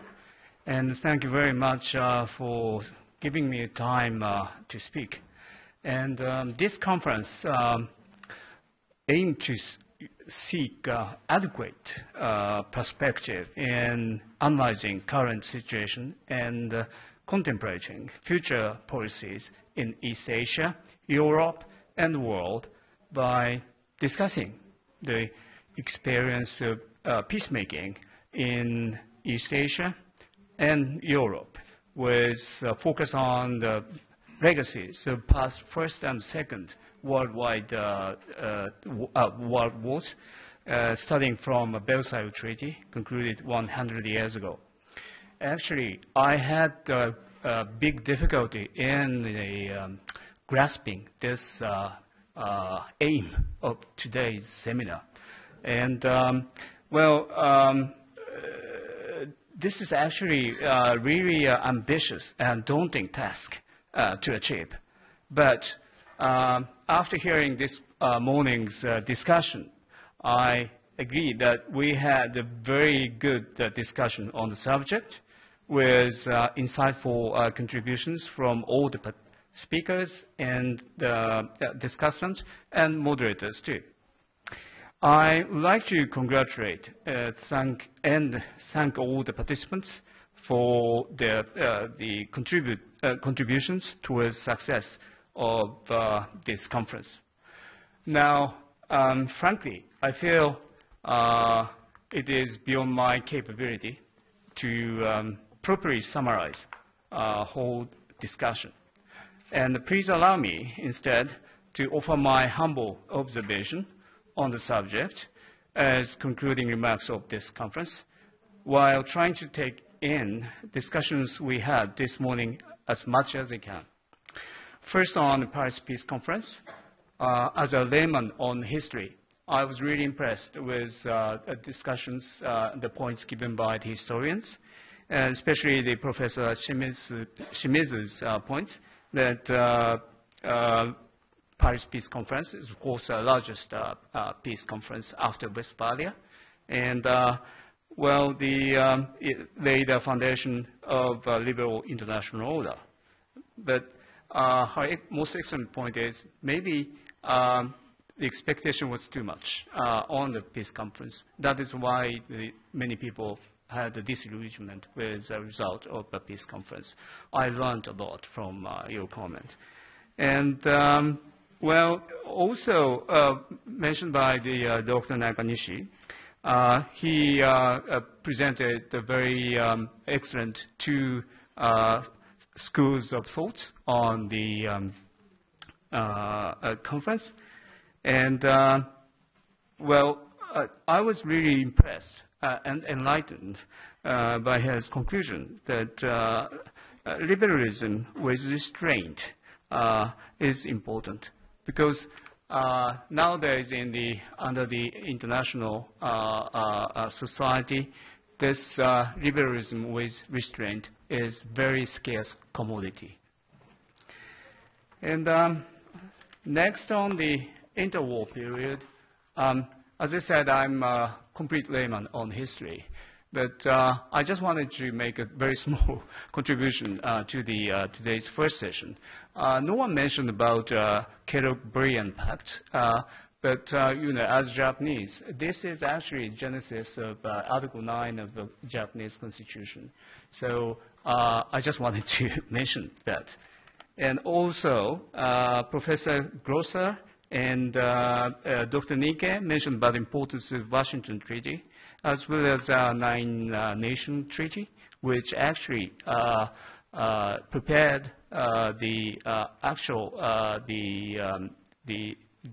cause of confrontation between U.S. and Japan over China. Post-World War II, San Francisco Peace Treaty, of course, provided enduring basis for peace until now. And as Professor Hosoya laid out, separate peace agreement with Soviet Union, ROK, and PLC was reflecting the Cold War division in the region and unique historical relationship between Japan and ROK. And as he pointed out, formal peace treaty with Russia yet to be concluded due to the territorial issue. Same applies to the possible peace treaties with the DPRK. And his important the point was these remnants of Cold War constitute a source of instability in East Asia. I just wanted to add a few thoughts about the Japan ROK relations.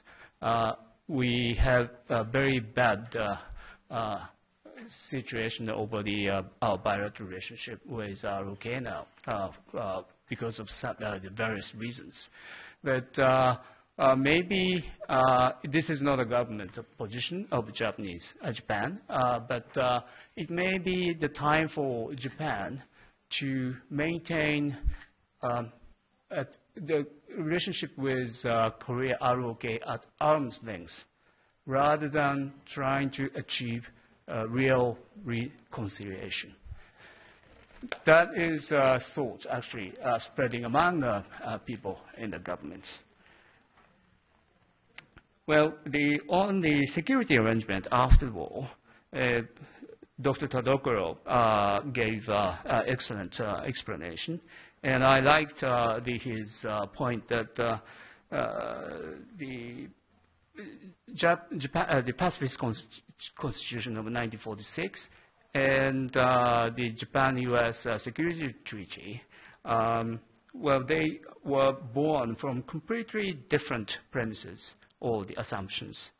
But despite of that, combination of this constitution, Pacifist Constitution, and the Japan-U.S. Security Treaty of 1952 actually worked well, and it's still working as a basis of security over Japan and East Asian region.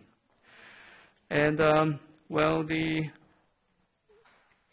you guys talked extensively about constitutional change, and I will not make any comment on that. But well, before that, I liked Mr. Akita's comments about role of DPRK nuclear and missile the crisis in the change of Japanese security policy, which culminated in the adoption of a series of the security legislation adopted in 2015.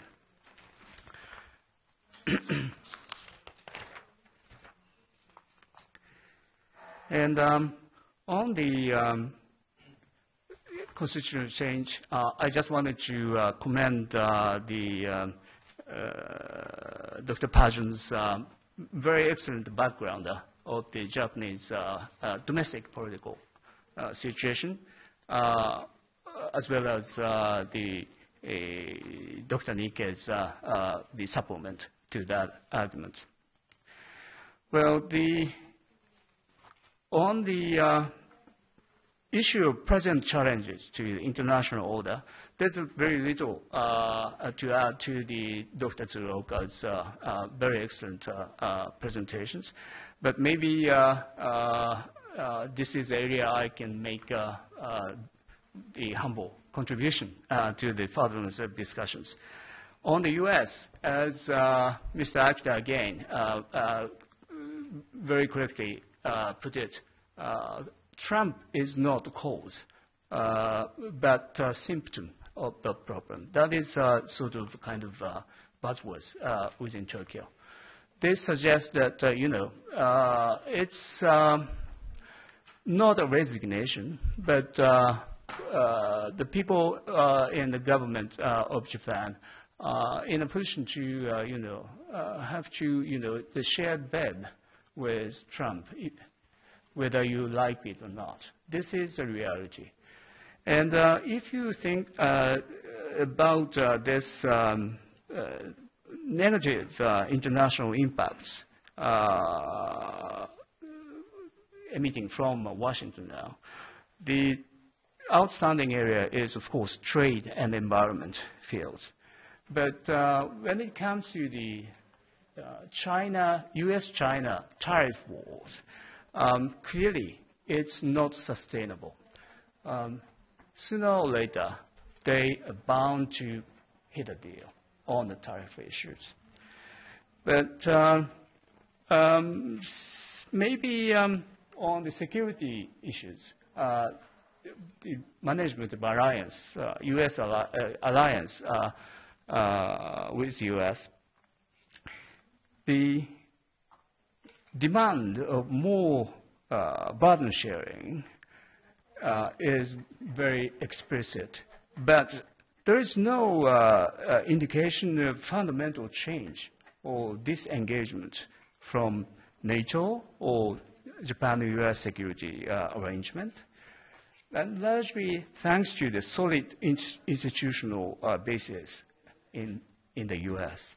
This is the point. Every time when we have a discussion with the U.S. government people, they would give this kind of assurances that because we have a very solid institutional basis, so don't take Trump administration word literally. This is a kind of assurances we tend to get from American colleagues.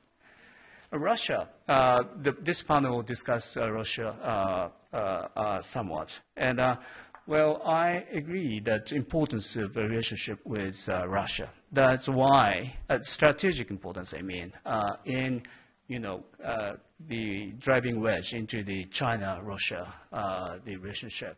This is a very strategic thinking, but in the context of the challenges to international order, well, Russia does not constitute a very big challenge at the moment, well, largely because of its population and economic size.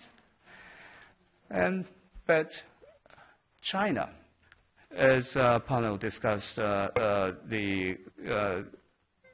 very thoroughly, with Xi Jinping's party basis becoming more and more solid, and China now wants to export its authoritarian governing principle to developing countries. And they are also seeking to establish geopolitical hegemony, not only in East Asia, but in a vast area covering the Indo-Pacific region, reaching Africa with a Belt and Road initiative. They are also seeking establishment of techno-hegemony. This is getting serious in digital, that is 5G, and cyberspace, and outer space militarization, ASAT, and GSP capabilities. These very serious threats. And these challenges from China are threatening stability of the current international order. And quite frankly, recent U.S. stance against China, shown in the Vice President Pence speech at the Hudson Institute, actually represent a very encouraging sign from Japanese perspectives.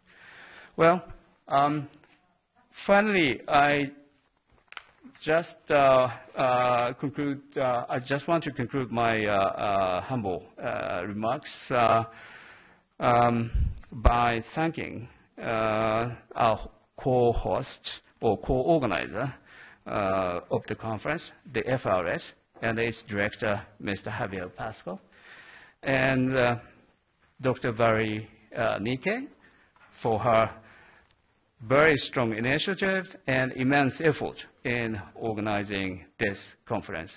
And I'd like to thank you all the audience who spent the whole morning with us. Thank you very much, and thank you for your attention.